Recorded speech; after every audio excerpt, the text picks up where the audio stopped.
7वीं Garuda rifles का एक वीरान गोदाम। हवा में बासी धूल और जंग लगे लोहे की गंध भरी हुई थी।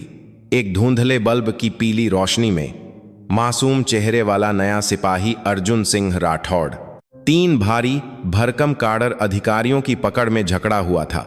उसकी दोनों बाहें पीठ के पीछे मुड़ी हुई थीं और उसे किसी कसाईखाने में लाए गए जानवर की तरह बेबसी से दबाया जा रहा था। अर्जुन हाँफ रहा था। उसने अपने दांत इतनी जोर से भींच रखे थे मानो वे टूट जाएंगे। उसकी आंखों के सामने कंपनी कमांडर कैप्टन ईश्वर त्यागी खड़ा था। ईश्वर त्यागी के होठों पर एक क्रूर और घिनौनी मुस्कान थी और वह अपने हाथ में एक पुरानी तस्वीर हिला रहा था। तस्वीर में एक महिला मेजर थीं जिन्होंने बड़े करीने से वर्दी पहनी हुई थी। उनका चेहरा दृढ़ लेकिन शांत भावों वाला था। वह कोई और नहीं बल्कि अर्जुन की मां मेजर आरती सिंह राठौड़ थीं। ईश्वर त्यागी ने तस्वीर को अर्जुन के चेहरे के ठीक सामने लाते हुए कहा। उसकी आवाज में नफरत और उपहास भरा हुआ था। ये तेरी मां है? बड़ी हीरोइन बनी फिरती थी, लेकिन हीरोइन के हिसाब से मौत कुछ यादा ही गुमनाम नहीं हुई। उसने कुछ पल के लिए रुककर अर्जुन के दर्द भरे चेहरे का मजा लिया। फिर उसके मुंह से सांप के जहर जैसे शब्द निकले। सुना है तेरी मां कुत्ते की मौत मरी थी, सच है क्या? अर्जुन की आंखें गुस्से से जल उठीं। अपने शब्द वापस लो। उसकी आवाज फटी हुई थी, लेकिन उसमें एक ऐसी इच्छा शक्ति थी जो कभी नहीं झुकेगी। लेकिन ईश्वर त्यागी हौस पड़ा। अर्जुन की प्रतिक्रिया उसे मजेदार लगी और उसने और भी हरीले अंदाज में कहा, वापस? क्यों? मैं तो सच कह रहा हूं। या फिर क्या मैं खुद जाकर तस्दीक करूं? कहां है तेरी मां की कब्र? क्या पता मैं खुद जाकर उस पर एक लौटा पेशाब कराऊं, तेरी मां की कब्र पर पेशाब कर दूं। ये शब्द किसी चाकू की तरह अर्जुन के दिल में उतर गए। ईश्वर त्यागी ने यह कहकर तस्वीर को जमीन पर फेंक दिया। धूल भरी जमीन पर गिरी उसकी मां की तस्वीर। उसने बिना किसी हिचकिचाहट के अपने फौजी बूटों से तस्वीर को बेरहमी से कुचलना शुरू कर दिया। शीशे के टूटने की कर्कश ध्वनि के साथ उसकी मां की गरिमा भी चकनाचूर हो गई। हरामजादे! अर्जुन ने अपनी बची खुची ताकत से छटपटाने की कोशिश की, लेकिन उसे पकड़े हुए हवलदार दीपक राणा और हवलदार भोला यादव की ताकत के आगे वह बेबस था। ईश्वर त्यागी ने अपनी ठुड्डी से इशारा किया और नरक के दरवाजे खुल गए। इसे थोड़ा दिमागी प्रशिक्षण दो। तीनों अधिकारी एक साथ अर्जुन पर टूट पड़े। घूंसों और लातों की बरसात होने लगी। पेट पर पड़ती भारी चोटों की धमक, सिर पर लगता दर्दनाक प्रहार, पसलियों के टूटने जैसे असहनीय दर्द के बीच अर्जुन की चेतना धीरे धीरे धुंधलाने लगी। लेकिन वे नहीं जानते थे, उस क्रूर हमले के दौरान जब अर्जुन का शरीर दर्द से ऐंठ रहा था, उसकी उंगलियों ने चुपके से अपनी वर्दी के नीचे छिपे एक लॉकेट को मुट्ठी में भींच लिया था और उसके अंगूठे ने अपनी आखिरी ताकत लगाकर एक बहुत छोटे से आपातकालीन बटन को दबा दिया था जिसे किसी की भी आंखें नहीं देख सकती थीं। क्लिक! एक बहुत ही धीमी यांत्रिक ध्वनि के साथ दर्द और क्रोध से भरा एक संकेत भारत के रक्षा मंत्रालय के सबसे गहरे और सबसे शक्तिशाली हृदय की ओर भेज दिया गया। यह महज एक बचाव का संकेत नहीं था। यह एक शपथ के बेटे पर हुए अक्षम्य अपमान के इलार ऊनी बदला लेने की शुरुआत थी। समय में 10 साल पीछे, जब देर गर्मियों की गुनगुनी धूप खिली हुई थी, प्रशिक्षण से तुरंत लौटी मां मेजर आरती सिंह राठौड़ की गोद में नन्हा अर्जुन लिपटा हुआ था। उनकी वर्दी से धूल और पसीने की गंध आ रही थी, लेकिन नन्हे अर्जुन के लिए मां की गोद दुनिया की सबसे सुरक्षित और आरामदायक पनाहगाह थी। मेजर आरती सिंह राठौड़ वर्दी में जितनी ममबूत दिखती थीं, बेटे के सामने उतनी ही ममतामयी मां थीं। वह उसके सिर पर हाथ फेरते हुए हमेशा एक ही बात कहती थीं, अर्जुन बेटा, एक सैनिक सिर्फ बंदूक चलाने और लड़ने वाला इंसान नहीं होता। वह किसी के पिता, मां, बेटे और बेटी की रक्षा के लिए मौजूद होता है। सबसे कीमती चीजों की रक्षा के लिए सबसे मौजूद बनना पड़ता है। वही असली सैनिक है। अर्जुन उस समय इन बातों को पूरी तरह नहीं समझ पाता था, लेकिन वह अपनी मां की आंखों में चमकते गर्व और कर्तव्य की भावना को महसूस कर सकता था। उसकी मां ही उसका एकमात्र परिवार और उसकी पूरी दुनिया थी। वह एक बेहतरीन सैनिक थीं, लेकिन उससे पहले एक महान मां थीं। उनके साथियों के बीच भी मेजर आरती सिंह राठौड़ सम्मान की पात्र थीं, खासकर उनके सबसे करीबी साथी और मुंहबोले भाई मेजर विक्रम प्रताप सिंह के लिए तो वह और भी आस थीं। विक्रम का स्वभाव उग्र और आक्रामक था, लेकिन आरती के सामने वह हमेशा एक शांत मेमने की तरह रहते थे। वह आरती की लंजिंग निर्णय क्षमता और उनकी गर्मजोशी भरी इंसानियत का दिल से सम्मान करते थे। उन्होंने छोटी उम्र में माता पिता को खो चुके अर्जुन के लिए खुद को चाचा घोषित कर दिया था और आरती के साथ मिलकर अर्जुन के लिए एक मजबूत ढाल बन गए थे। लेकिन यह शांति ज्यादा दिन नहीं चली। वह मूसलाधार बारिश वाली एक गर्मी की रात थी। नियंत्रण रेखा LOC पर एक गश्ती मिशन के दौरान दुश्मन की ओर से एक अप्रत्याशित हमला हुआ।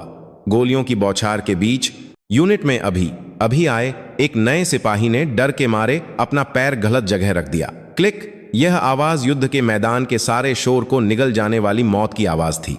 सिपाही ने एक मचौदा एंटी पर्सनल माइन पर पैर रख दिया था। सिपाही का चेहरा सफेद पड़ गया और आसपास के सभी जवान जहां के तहां जम गए। पैर हटाने का मतलब था कि सभी लोग भयानक टुकड़ों की चपेट में आ जाएंगे। उस समय सबको पीछे हटाकर जो आगे आईं वह थी मेजर आरती सिंह राठौड़। उन्होंने डरे हुए सिपाही से शांत स्वर में कहा, हिलना मत, मैं तुम्हारे पास हूं, बिल्कुल मत हिलना। उनकी आवाज में डर को शांत करने की शक्ति थी। यूनिट के कमांडर मेजर विक्रम प्रताप सिंह चिल्लाए, आरती, यह तरनाक है। EOD विस्फोटक आयुध निपटान, टीम के आने तक इंतजार करो।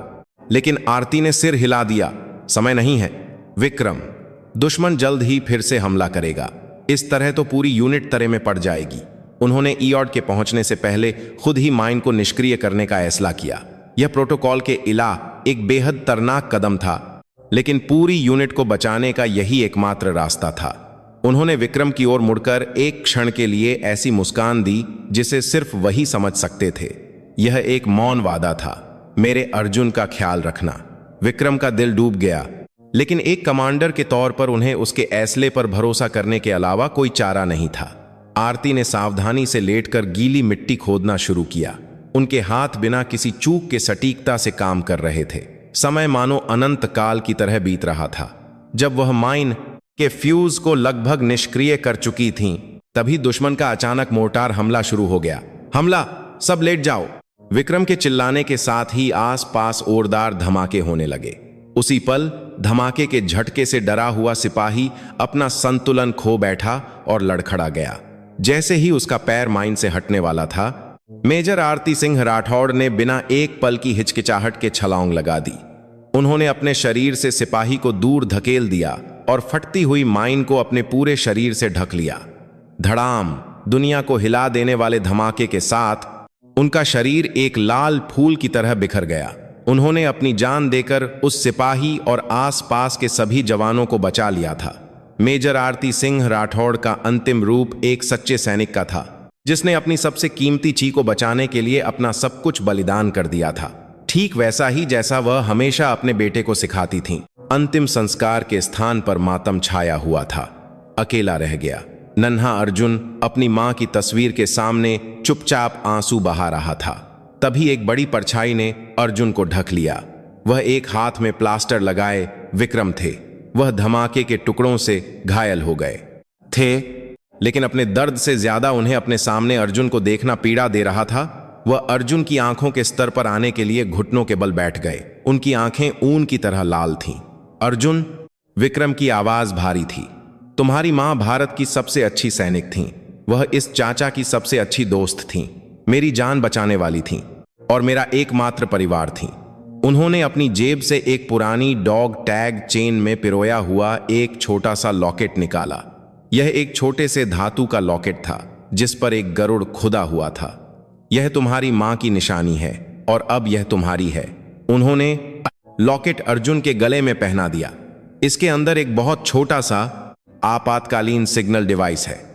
जब तुम्हें लगे कि तुम ऐसी मुसीबत में हो जिससे तुम अकेले नहीं निकल सकते, जब तुम्हें लगे कि ये आखिरी पल है, तो इसे दबा देना। तुम दुनिया में कहीं भी हो, चाचा कुछ भी कर रहे हो, मैं तुम्हें ढूंढ निकालूंगा। यह तुम्हारी मां से मेरा वादा है और तुमसे मेरी शपथ है। उस दिन के बाद विक्रम सचमुच अर्जुन के पिता बन गए। वह सेना में तरक्की करते हुए एक जनरल बने और रक्षा मंत्रालय में एक प्रमुख पद पर पहुंचे। लेकिन एक पल के लिए भी उन्होंने अर्जुन से अपनी नहरें नहीं हटाईं। वह चाहते थे कि अर्जुन एक सामान्य और सुरक्षित जीवन जिए, लेकिन अर्जुन के दिल में उसकी मां का अंतिम बलिदान एक वीर पदक की तरह अंकित हो गया था।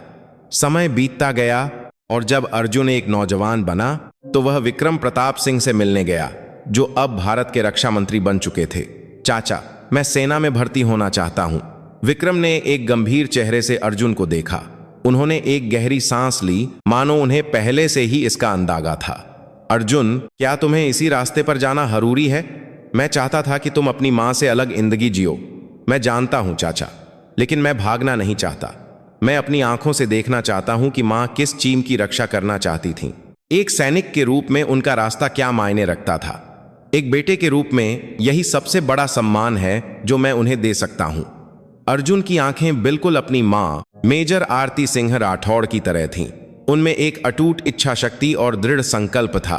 विक्रम को एहसास हो गया कि वह उसे अब और नहीं रोक सकते। उन्होंने अर्जुन के कंधे को मजबूती से पकड़ा।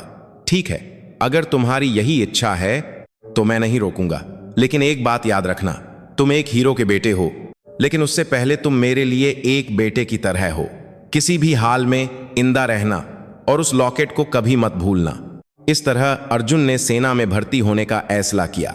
उसने अपनी मां की विरासत को आगे बढ़ाने और देश की सेवा करने का प्रण लिया। उसने प्रशिक्षण केंद्र में उत्कृष्ट प्रदर्शन किया और अंततः 7वीं गरुड़ राइफल्स में अपनी पहली पोस्टिंग प्राप्त की। अपनी मां के नक्शेकदम पर चलने के गर्व और थोड़ी घबराहट के साथ जैसे ही उसने यूनिट के गेट में प्रवेश किया, उसे यह नहीं पता था कि वह जिस जगह पर कदम रख रहा है वह सैनिकों के सम्मान की रक्षा करने वाला पालना नहीं, बल्कि मानवीय गरिमा को नष्ट करने वाले जीते जागते नरक का प्रवेश द्वार है। उसके सामने हीरो का बेटा नामक टैग से नफरत करने वाले शैतान अपनी पैनी छुरी तेज कर उसका इंतजार कर रहे थे। सिपाही अर्जुन सिंह राठौड़ को ले जा रहा सेना का ट्रक हिचकोले खाते हुए कच्ची सड़क पर दौड़ रहा था। खिड़की से बाहर के नजारे प्रशिक्षण केंद्र में देखे गए जोशीले नारों से बिल्कुल अलग थे। जंग लगी कंटीली तारें, जगह जगह से उखड़े पेंट वाली पुरानी संतरी चौकी और उस पर टेढ़ी मेढ़ी लटकी 7वीं गरुड़ राइफल्स की पुरानी तख्ती ने अर्जुन का स्वागत किया। उसकी मां ने जिन यूनिटों में सेवा दी थी, वहां के जीवंत और अनुशासित माहौल के विपरीत इस पूरी बटालियन में एक अजीब सी उदासी और उपेक्षा की भावना फैली हुई थी। जैसे ही ट्रक परेड ग्राउंड के बीच में रुका, नए सिपाही अजीब तरह से नीचे उतरे। उनका स्वागत करने के लिए कोई कंपनी या प्लाटून कमांडर नहीं था। वहां था हवलदार भोला यादव, जिसका कद छोटा, गर्दन मोटी और आंखों में एक अप्रिय चमक थी। वह टेढ़े मेढ़े कदमों से नए सिपाहियों के सामने टहलने लगा।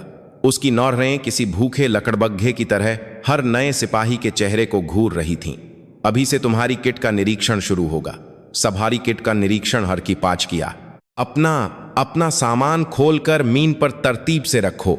भोला यादव की आवाज कर्कश और खुरदरी थी, जैसे गले में बलगम फौंसा हो। नए सिपाही हड़बड़ी में अपना सामान खोलने लगे। अर्जुन ने प्रशिक्षण में सीखे अनुसार करीने से तह किए तौलिए और अंडरवियर, इस्त्री की हुई वर्दी और बूट, सब कुछ बिना किसी गलती के पूरी तरह से व्यवस्थित किया। उसे खुद भी अपने काम में कोई कमी नजर नहीं आ रही थी, लेकिन भोला यादव की नजरें सीधे अर्जुन पर टिकी थीं। वह अर्जुन के सामने रुका और उपहास पूर्वक हौंसा, वाह, यह तो पूरा FM फौजी मास्टर निकला। ट्रेनिंग सेंटर में उस्ताद था क्या? यह कहने के साथ ही उसने अपने बूट से अर्जुन के करीने से रखे तौलियों के ढेर को लात मार दी। सफेद तौलिए धूल भरे परेड ग्राउंड पर बिखर गए। ओए नए, यह जगह तेरी होशियारी दिखाने के लिए नहीं है, औज समझे। वह जगह है जहां जो यादा उछलता है उसे ठोका जाता है, समझा? जी हवलदार साहब, अर्जुन ने अपने भीतर उठते गुस्से को दबाते हुए जवाब दिया। उसकी निपुणता ही उसके लिए निशाना बन गई थी। भोला यादव ने संतुष्टि से सिर हिलाया और अर्जुन के डफल बैग को पैर से ठोकर मारी। उसके अंदर से उसकी मां की तस्वीर वाला एक छोटा सा फ्रेम लुढ़क कर बाहर आ गया। भोला यादव ने झुककर फ्रेम उठाया। यह क्या है? अपनी अम्मा की तस्वीर है क्या? उसने फ्रेम को इधर उधर हिलाते हुए ताना मारा। ठीक उसी पल, भोला साहब, नए लड़कों के साथ कुछ ज्यादा ही सख्ती नहीं कर रहे? एक पतली और धूर्त आवाज से सुनाई दी। आवाज का मालिक हवलदार दीपक राणा था, जिसका शरीर दुबला पतला और आंखें सांप की तरह थीं। उसने अपनी बाहें बांध रखी थीं और होठों पर एक तिरछी मुस्कान थी।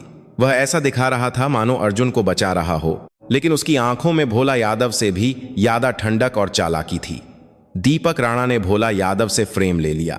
देखें तो भारा, अरे ये तो मेजर आरती सिंह राठौड़ हैं, एक महान वीरांगना, है ना? ऐसी मां का बेटा हमारी यूनिट में आया, यह तो बड़े सम्मान की बात है।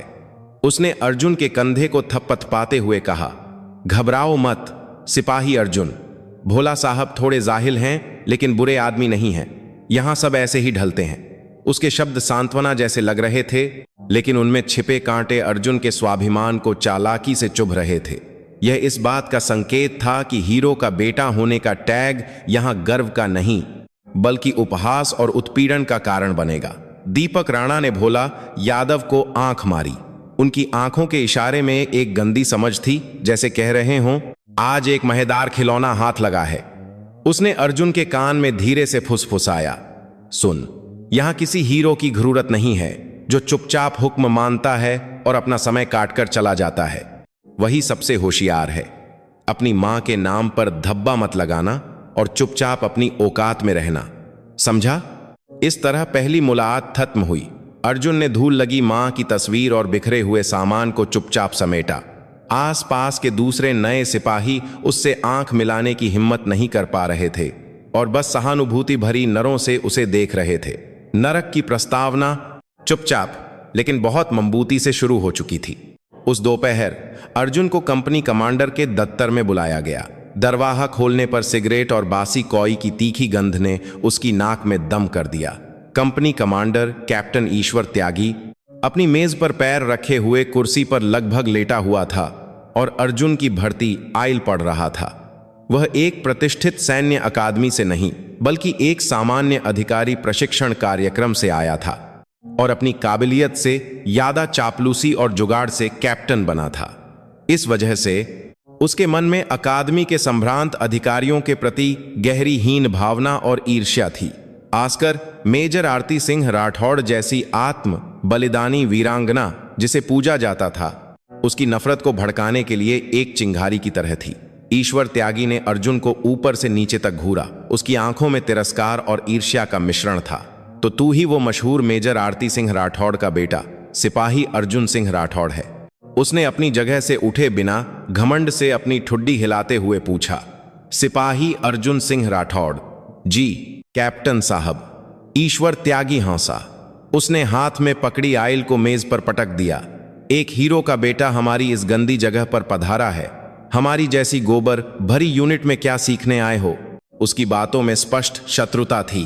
तेरी मां मेजर आरती सिंह राठौड़ अकादमी की एक महान वीरांगना, नियंत्रण रेखा पर अपने जवानों को बचाते हुए वीरतापूर्वक शहीद हो गईं। वाह, किसी इल्मी कहानी जैसा लगता है ना? अर्जुन ने अपने होंठ भींच लिए।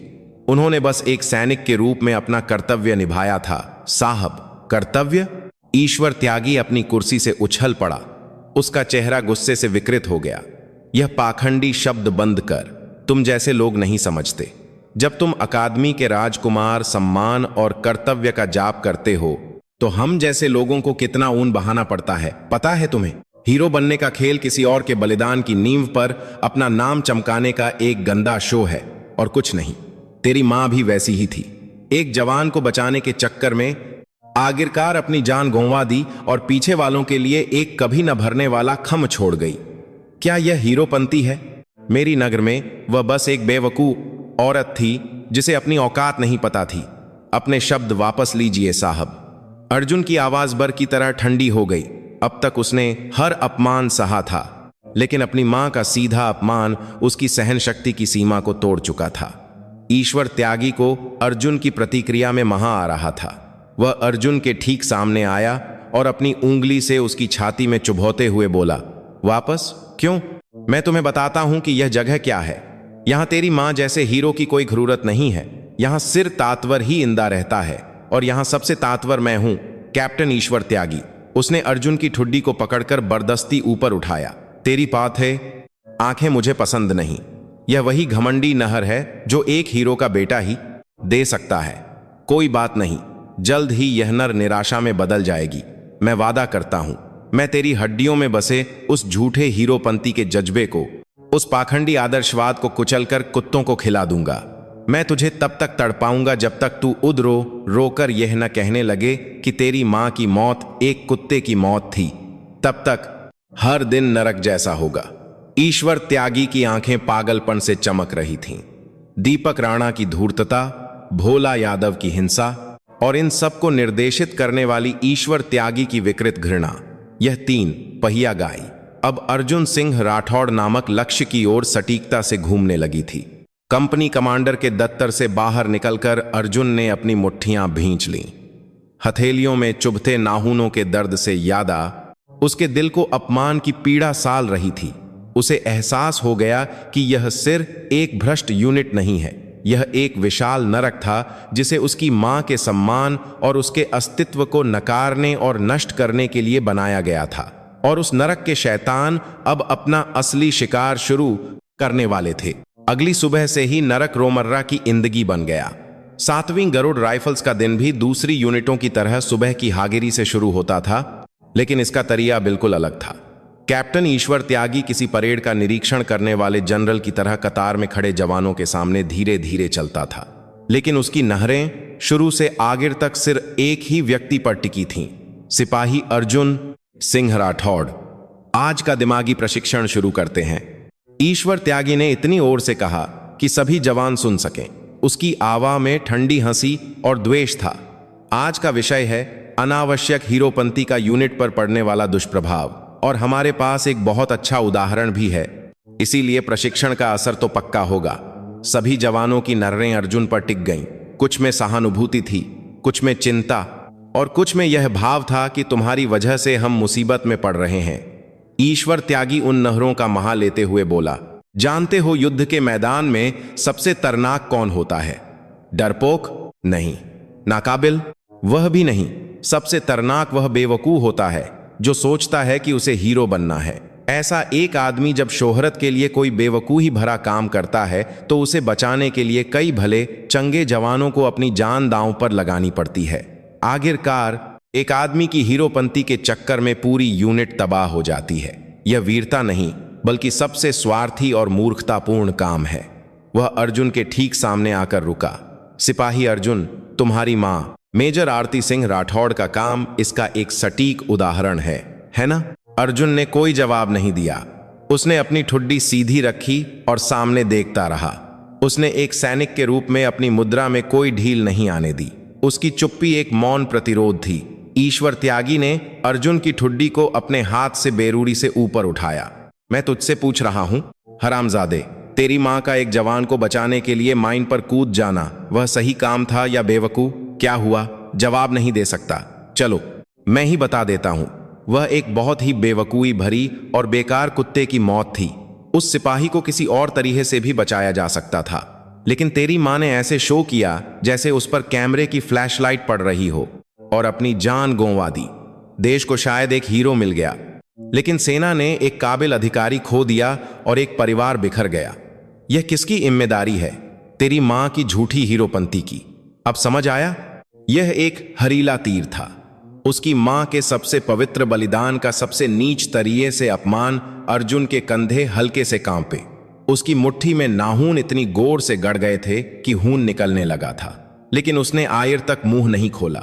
वह अपनी मां के सम्मान को इन दीसी आखिर तक के गंदे लोगों के मुंह से लहाई का विषय नहीं बनाना चाहता था। उसका धैर्य उसकी मां के सम्मान की रक्षा करने का आखिरी किला था, लेकिन उसकी मजबूत इच्छा शक्ति ईश्वर त्यागी की नफरत में घी का काम कर रही थी। इसकी आंखें देखो, अभी भी अक्ल ठिकाने नहीं आई। भोला जी। कैप्टन साहब। हवलदार भोला यादव ऐसे सामने आया मानो वह इसी का इंतजार कर रहा था। सिपाही अर्जुन का औजी जज्बा अभी कच्चा लगता है। इसके लिए एक विशेष प्रशिक्षण आयोजित किया जाए। अभी से परेड ग्राउंड के उस छोर पर वह टावर दिख रहा है। पूरी किट के साथ वहां तक जाकर वापस आओ। शुरू हो जाओ। 1 2 3 4। अर्जुन गिनती के साथ दौड़ने लगा। सुबह की ठंडी हवा अभी गई नहीं थी, लेकिन उसकी पीठ पर पसीना बह रहा था। जब दूसरे जवान नाश्ते के लिए मेज की ओर जा रहे थे, अर्जुन को अकेले परेड ग्राउंड पर दौड़ना पड़ रहा था। 1 चक्कर, 2 चक्कर। जैसे जैसे चक्कर बढ़ते गए, किट का वर्ण हरों किलो जैसा लगने लगा। हवलदार दीपक राणा हाथ बांधे हुए यह नहारा भय में से देख रहा था। वह धीरे धीरे अर्जुन के पास गया और उसकी दौड़ने की गति के साथ चलने लगा। मुश्किल हो रहा है ना सिपाही अर्जुन? उसने एक दोस्ताना सीनियर की तरह बात की। बस मान लो तो आसान हो जाएगा। कैप्टन साहब की बात लत तो नहीं है। बस एक बार कह दो कि तुम्हारी मां की मौत एक बेवकूई थी, फिर यह सब खत्म हो जाएगा। अर्जुन ने जवाब देने के बजाय दांत भींच लिए और अपनी गति और बढ़ा दी। दीपक राणा ने घिनौनी हंसी के साथ फुसफुसाना जारी रखा। इद्दी है तू, चलो देखते हैं कब तक टिकता है। लेकिन याद रखना, जितना तुम टिकोगे सिर्फ तुम ही नहीं और भी लोग परेशान होंगे। दीपक राणा के शब्द एक भविष्यवाणी की तरह सच हुए। उस दोपहर बैरक की सहाई के दौरान हवलदार भोला यादव ने अर्जुन के सार सुथरे लॉकर को बहाना बनाकर बखेड़ा खड़ा कर दिया। ओए, यह सहाई की है या माक? इसके लॉकर में तो एक ट्रक धूल भरी है। सिपाही अर्जुन सिंह राठौड़ की लापरवाही के कारण सभी जवान हायर हों। पल भर में बैरक के सभी जवान परेड ग्राउंड में इकट्ठा हो गए। भोला यादव ने अर्जुन की ओर इशारा करते हुए चिल्लाया, उस महान हीरो के बेटे सिपाही अर्जुन को देखो, इसने सही ठीक से नहीं की, इसलिए तुम सबको सगा मिल रही है। सब मुर्गा बनो। एक अन्यायपूर्ण सा शुरू हो गई। जवानों ने चुपचाप मुर्गा बन लिया, लेकिन उनकी नारागी भरी नरें अर्जुन की ओर थीं। अर्जुन को यह देखकर कि उसकी वजह से उसके साथी छीबाज पा रहे हैं, बहुत दुख हुआ। यही उनका तरीका था। जब वे अर्जुन को सीधे तौर पर नहीं तोड़ पाए तो उन्होंने उसके आस पास के लोगों को परेशान करके उसे अलग थलग करने और अपराध बोध में डालने का नीच तरीका अपनाया। उस दिन के बाद उत्पीड़न और भी खुला और लगातार हो गया। खाने के समय वे जानबूझकर अर्जुन की थाली गिरा देते और कहते कि यह लती से हुआ। प्रशिक्षण के दौरान उसे सबसे तरनाक और मुश्किल काम दिए जाते। रात की संतरी ड्यूटी हमेशा अर्जुन की होती और जब वह सोने जाता तो उसके बूट या वर्दी रहस्यमय तरीके से गायब हो जाते, जिससे अगली सुबह नरक बन जाती। इसके बावजूद अर्जुन टिका रहा नहीं, वह डटा रहा। वह चुपचाप गिरी हुई थाली साम करता, दूसरों से दोगुना तिगुना कठिन प्रशिक्षण पूरा करता और गायब वर्दी को खोजने के लिए सुबह होने से पहले पूरी यूनिट में छानबीन करता। उसने कभी शिकायत नहीं की, न ही किसी से मदद मांगी। उसकी चुप्पी हार नहीं थी, बल्कि एक बेटे के रूप में उसका आगिरी स्वाभिमान था कि वह तुम जैसे कचरे के सामने कभी नहीं झुकेगा और अपनी मां के नाम पर ली गई एक शपथ थी। उसका यह रवैया ईश्वर त्यागी दीपक राणा और भोला यादव को और भी पागल कर रहा था। वे चाहते थे कि अर्जुन रोए, गिड़गिड़ाए और ललती की भीख मांगे। वे हीरो का बेटा का मुखौटा उतरते और एक कमोर इंसान की असलियत देखना चाहते थे, लेकिन अर्जुन किसी स्टील की मशीन की तरह उनके हर गुल्म को चुपचाप सह रहा था। उसकी यह अटूट इच्छा शक्ति कि टूट जाऊंगा पर झुकूंगा नहीं, उनकी सडिस्टिक उशी के रास्ते में सबसे बड़ी बाधा थी। एक रात कठिन प्रशिक्षण और साओं से थककर अर्जुन बैरक में अपने बिस्तर पर गिर पड़ा। उसके साथी उसे अनदेखा कर रहे थे और आपस में फुसफुसा रहे थे। वह पूरी तरह से अकेला था। वह चुपचाप उठा और जब सब सो गए तो बैरक के एक कोने में गया। उसने अपनी वर्दी में छिपा हुआ मां का दिया गरुड़ लॉकेट निकाला। चांदनी में लॉकेट ठंडा चमक रहा था। इसे दबाने से विक्रम चाचा यानी रक्षा मंत्री इस सारे नरक को तम कर देंगे, लेकिन अर्जुन बटन नहीं दबा सका। यह उसकी मां का छोड़ा हुआ आगिरी स्वाभिमान था। यह एक सैनिक बनने का उसका अपना चुना हुआ रास्ता था। इतनी सी चुनौती के सामने वह अपनी शपथ तोड़कर चाचा की शक्ति का सहारा नहीं ले सकता था। यह उसकी मां के चेहरे पर कालिक पोतने जैसा होता। उसने लॉकेट को वापस अपनी वर्दी के अंदर रख लिया।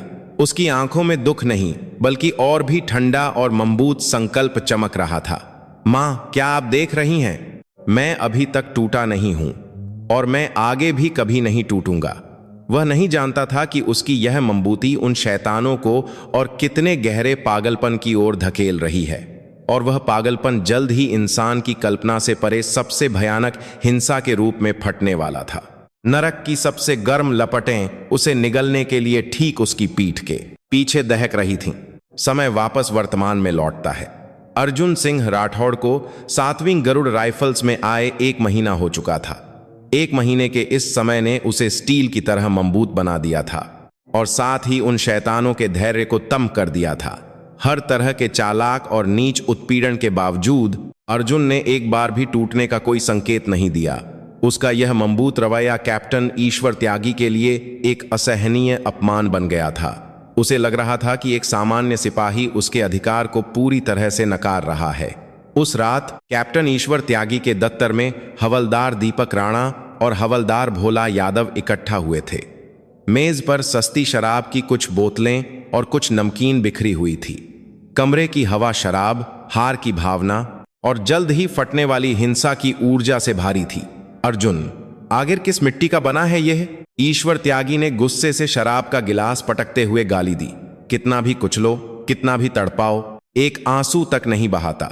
उसकी उन आंखों को देखकर मेरा ऊन खौल जाता है। भोला यादव ने अपने तेल लगे हाथों से नमकीन तोड़ते हुए हामी भरी। सही कहा साहब, मार खाने की क्षमता तो इसकी लाजवाब है। कोई और होता तो अब तक रोकर गिड़गिड़ा रहा होता, लेकिन यह तो सांप के बच्चे की तरह बस आंखें तरेरता रहता है। मन तो करता है जान से ही मार दूं। तब तक चुपचाप शराब पी रहा दीपक राणा एक सांप जैसी मुस्कान के साथ बोला, आप दोनों बहुत सीधे तरीके से सोच रहे हैं। इस जैसे आदमी को सिर्फ शारीरिक रूप से तड़पाने से कोई आयदा नहीं। यह अपने स्वाभिमान पर जीता है। इसे तोड़ने के लिए हमें उस चीज को तोड़ना होगा जिसे यह सबसे ज्यादा कीमती समझता है, यानी अपनी हीरो मां पर इसका घमंड। ईश्वर त्यागी और भोला यादव की नजरें दीपक राणा की ओर घूमी। कोई तरिया है क्या? दीपक राणा अपनी जगह से उठा और खिड़की से बाहर अंधेरे परेड ग्राउंड को देखने लगा। उसकी आंखें धूर्तता से चमक रही थीं। तरीहा बहुत आसान है। हम खुद उसकी पवित्र मां के सम्मान को गंदा करेंगे और फिर उस बेटे से ही यह कबूल वाएंगे कि उसकी मां हीरो नहीं बल्कि एक बेवकूफ औरत थी। उस पल उसका दिमाग पूरी तरह से चकनाचूर हो जाएगा। उसकी योजना क्रूर और शैतानी थी। यह सिर्फ हिंसा नहीं थी बल्कि एक इंसान के दिमाग और आत्मा को नष्ट करने की एक स्पष्ट हत्या थी। ईश्वर त्यागी के होठों पर एक विकृत मुस्कान आ गई। यह तो बहुत पसंद आया। इसे कैसे करेंगे? कल रात के प्रशिक्षण के बाद व्यक्तिगत किट की जांच के बहाने सिर्फ अर्जुन को तीसरे गोदाम में बुलाइए। वहां कोई सीसीटीवी नहीं है और वह इतना पुराना है कि चीज भी बाहर नहीं जाएगी। बाही हम पर छोड़ दीजिए। दीपक राणा ने भोला यादव की ओर एक अर्थपूर्ण निखर से देखा। भोला साहब, कल हाथ सा करने पड़ेंगे, ठीक रहेगा? भोला यादव ने अपनी गर्दन चटकाते हुए जवाब दिया, कोई दिक्कत नहीं साहब। मैं उसे ऐसा दिमागी प्रशिक्षण दूंगा जो वह जिंदगी भर याद रखेगा। उनकी घिनौनी साजिश इस तरह पूरी हुई। वे अपनी बनाई हुई हाठा पटकथा से संतुष्ट थे और कल रात के शिकार के बारे में सोचकर नीच हंस रहे थे। वे नहीं जानते थे कि वे जो योजना बना रहे हैं वह उन्हें गुद नरक में ले जाने वाली एक एक्सप्रेस ट्रेन का टिकट है। अगली रात कठिन पहाड़ी मार्च प्रशिक्षण समाप्त हुआ। जवान थके हुए शरीर के साथ बैरक में लौटे।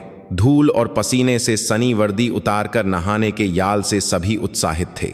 अर्जुन ने भी अपना थका हुआ शरीर बिस्तर पर फेंक दिया। उसके पूरे शरीर की मांसपेशियां दर्द कर रही थीं, लेकिन अब उसे इस शारीरिक दर्द की आदत हो गई थी। तभी बैरक का दरवाजा ओर से खुला और ड्यूटी पर मौजूद अधिकारी हवलदार दीपक राणा अंदर आया। सिपाही अर्जुन सिंह राठौड़। अर्जुन ने तुरंत उठकर अपना नाम और रैंक बताया। सिपाही अर्जुन सिंह राठौड़, तुम अभी तुरंत अपनी व्यक्तिगत किट पैक करके तीसरे गोदाम में हायर हो। कैप्टन साहब वो तुम्हारी किट की जांच करेंगे। 5 मिनट हैं तुम्हारे पास, जाओ। बैरक में पल भर के लिए सन्नाटा छा गया। सबकी नरें अर्जुन पर टिक गईं। आधी रात में, और वह भी एक कंपनी कमांडर द्वारा एक सिपाही की किट की जांच।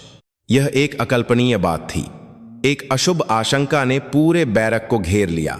साथियों ने अनजान बनने का नाटक करते हुए मुंह फेर लिया, लेकिन उनकी आंखों में फिर से शुरू हो गया जैसी निराशा और इस पचड़े में नहीं पड़ना वाला स्वार्थ मिला हुआ था। अर्जुन ने चुपचाप उठकर अपनी किट पैक करना शुरू कर दिया। उसके हाव भाव में कोई हिचकिचाहट नहीं थी। वह सहज रूप से जानता था कि यह उनके द्वारा बिछाया गया एक जाल है, लेकिन बचने का कोई रास्ता नहीं था। सेना जैसे विशाल संगठन में एक वरिष्ठ का आदेश परम होता था। मना करने का मतलब होता आदेश की अवहेलना के आरोप में और भी बड़ी पीड़ा झेलना। उसने चुपचाप अपनी पूरी किट पैक की। आखिर में उसने अपनी मां की तस्वीर वाले फ्रेम को डफल बैग में सबसे अंदर रख दिया। यह ऐसा था जैसे नरक की ओर जाते बेटे को मां का दिया आखिरी तावी हो। उसने अनजाने में अपने गले में पड़े गरुड़ लॉकेट को एक बार भींच लिया। ठंडे धातु के स्पर्श ने उसके बेचैन मन श्वास बर्देक स्पर्श ने को थोड़ा शांत किया। कोई बात नहीं, मैं सह सकता हूं, उसने वुड से वादा करते हुए बैरक छोड़ दिया। तीसरा गोदाम बटालियन के सबसे सुनसान कोने में एक वीरान इमारत थी। घोर अंधेरे में पुराने गोदाम की परछाई एक विशाल राक्षस की तरह डरावनी लग रही थी। जैसे ही अर्जुन ने चरमराता हुआ लोहे का दरवाजा खोला, फफूंद और धूल की बासी गंध उसकी नाक में घुस गई। गोदाम के अंदर सिर्फ एक धुंधली आपातकालीन बत्ती जल रही थी जो माहौल को और भी भयानक बना रही थी। गोदाम के बीच में 3 शैतान पहले से ही उसका इंतजार कर रहे थे। कुर्सी पर घमंड से बैठा कैप्टन ईश्वर त्यागी और उसकी दोनों तरफ परछाई की तरह खड़े हवलदार दीपक राणा और हवलदार भोला यादव। उनके चेहरों पर एक शिकारी की क्रूर मुस्कान थी, जिसने अपने शिकार को जाल में फंसा लिया हो। आ गए सिपाही अर्जुन, ईश्वर त्यागी ने उठते हुए कहा। चलो तुम्हारी किट की जांच शुरू करते हैं, देखें तो घरा उस महान हीरो का बेटा किट भी हीरो जैसी रखता है या नहीं। यह किट की जांच नहीं थी, यह एक इंसान की गरिमा को नष्ट करने के लिए सावधानी पूर्वक नियोजित एक क्रूर अनुष्ठान की शुरुआत थी। अर्जुन ने आखिरी बार एक गहरी सांस ली। उसे अब आने वाले तूफान का सामना करने के लिए तैयार होना था। उसकी पीठ के पीछे चरमराता हुआ पुराना लोहे का दरवाजा चो की आवा के साथ ओर से बंद हो गया। अब यह जगह पूरी तरह से एक बंद कमरा बन चुकी थी। जैसे ही गोदाम का पुराना लोहे का दरवाजा बंद हुआ, बाहर की दुनिया की सारी आवाजें कट गईं। अब इस जगह पर सिर्फ एक धुंधली आपातकालीन बत्ती की रोशनी, 3 शिकारी और एक शिकार का राज था। हवा शीशे की तरह भारी थी और अर्जुन की रीढ़ पर ठंडे पसीने की एक लकीर बह निकली। किट खोलो। कैप्टन ईश्वर त्यागी की आवाज धीमी और शांत थी, लेकिन उसमें तूफान से पहले की शांति जैसी भयावहता थी। अर्जुन ने चुपचाप अपने कंधे से किट उतारी और प्रशिक्षण में सीखे अनुसार सामान बाहर निकालना शुरू किया। उसके हाथों में घारा भी हड़बड़ाहट नहीं थी। उसकी अंतरात्मा कह रही थी कि ऐसी स्थिति में कमोरी दिखाना ठीक नहीं है। करीने से इस्त्री की हुई वर्दी, सलीके से रखे गए प्रसाधन और प्लास्टिक में लिपट्टे राशन तक सब कुछ पूरी तरह से व्यवस्थित था, लेकिन ईश्वर त्यागी को सामान में कोई दिलचस्पी नहीं थी। उसने अपने बूट से अर्जुन के डफल बैग को ठोकर मारी। यह सब रहने दो, मुझे कुछ और देखना है। उसकी नहरें डफल बैग के अंदर की ओर थीं। तेरी मां की तस्वीर, वह निकाल। अर्जुन के हाथ एक पल के लिए रुक गए। उसका दिल मानो ठंडा पड़ गया। एक अशुभ पूर्वाभास की जो होना था वह होकर रहेगा ने उसके पूरे शरीर को घेर लिया। वह हिला नहीं। क्या हुआ हरामजादे, बहरा हो गया है क्या? तेरी मां की तस्वीर निकालने को कहा। हवलदार भोला यादव ने चिल्लाते हुए अर्जुन की पीठ पर ओर से धक्का दिया। अर्जुन लड़खड़ाया और मीन पर गिरने ही वाला था, लेकिन उसने किसी तरह अपना संतुलन बनाए रखा। उसके पास कोई विकल्प नहीं था। उसने धीरे धीरे अपना हाथ बढ़ाकर डफल बैग के सबसे अंदर रखी अपनी मां की तस्वीर वाले फ्रेम को निकाला। फ्रेम में उसकी मां अभी भी शांत और मजबूत मुस्कान के साथ दिख रही थीं। ईश्वर त्यागी ने अर्जुन के हाथ से फ्रेम छीन लिया। उसने फ्रेम को इधर उधर घुमाते हुए तिरस्कार पूर्वक हंसी उड़ाई। वाह, तस्वीर तो बड़ी शानदार आई है। भारत की रक्षा करने वाली गौरवान्वित महिला सैनिक, ऐसा कुछ लिखा होना चाहिए था, है ना? उसने तस्वीर को अर्जुन के चेहरे के ठीक सामने ले आया। लेकिन एक बात बताओ अर्जुन, जब भी मैं यह तस्वीर देखता हूं तो मेरे मन में एक सवाल आता है। यह औरत मरते समय क्या सोच रही होगी? वाह, मैं अपने जवान को बचाकर हीरो बन रही हूं, यह सोचकर खुशी महसूस कर रही होगी, या फिर अरे यार, आलतू में हीरोपंती करने के चक्कर में फंस गई, मेरे बेटे का क्या होगा, यह सोचकर पछता रही होगी। बस कीजिए साहब। अर्जुन की आवाज गुस्से से कांप रही थी। ईश्वर त्यागी ने जैसे इसी का इंतजार किया था और अपनी आवाज और ऊंची कर ली। क्या बस? मैं तो सिर्फ एक अकादमिक खोज कर रहा हूं, एक हीरो की मनोवैज्ञानिक स्थिति के बारे में। तुम बताओ बेटे के तौर पर तुम्हारी मां हीरो थी या सिर एक बेवकूफ औरत? यह सवाल नहीं था, यह इंसान की गरिमा को नष्ट करने के लिए एक शैतानी जाल था। अर्जुन ने दांत भींच लिए। ऐसा लगा जैसे उसके मसूड़ों से ऊन बह रहा हो। उसने जवाब देने के बजाय जलती हुई नरों से ईश्वर त्यागी को घूरा। उसकी विद्रोही नरों ने ईश्वर त्यागी के पागलपन को और भड़का दिया। अभी भी वही आंखें। ठीक है, तो फिर मैं तुम्हें एक विकल्प देता हूं। ईश्वर त्यागी ने अचानक अपने हाथ में पकड़े फ्रेम को मीन पर ओर से पटक दिया। धूल की तीखी आवा के साथ शीशा चकनाचूर हो गया और गोदाम के घर्ष पर बिखर गया। धूल भरी मीन पर गिरी मां की तस्वीर पर शीशे के करता नुकीले टुकड़े फैल गए। ईश्वर त्यागी ने उस तस्वीर को अपने बूटों से बेरहमी से कुचलना शुरू कर दिया। एक बार, दो बार, तीन बार उसने अपनी मां की तस्वीर को ऐसे कुचला मानो वह कोई दुश्मन हो, जब तक कि चेहरा पहचान में ना आए। इस औरत की वजह से, तुम जैसे राजकुमारों की वजह से हम जैसे आम सैनिकों को कितना कष्ट उठाना पड़ता है, पता है तुम्हें?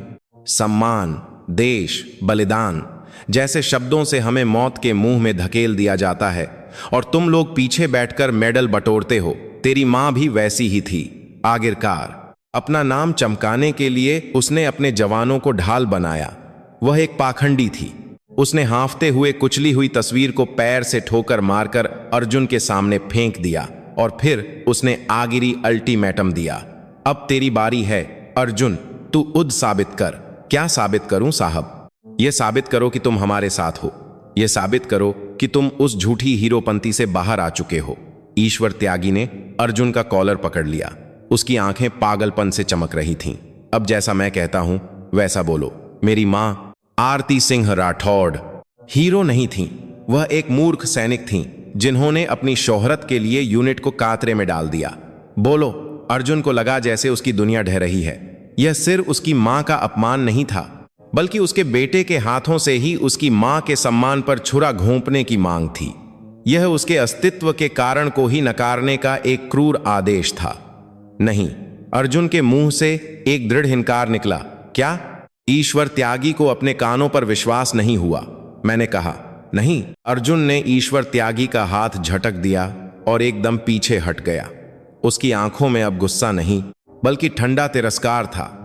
तुम जैसे कचरे लोग जिंदगी भर नहीं समझोगे कि मेरी मां ने अपनी जान देकर किस चीज की रक्षा की थी।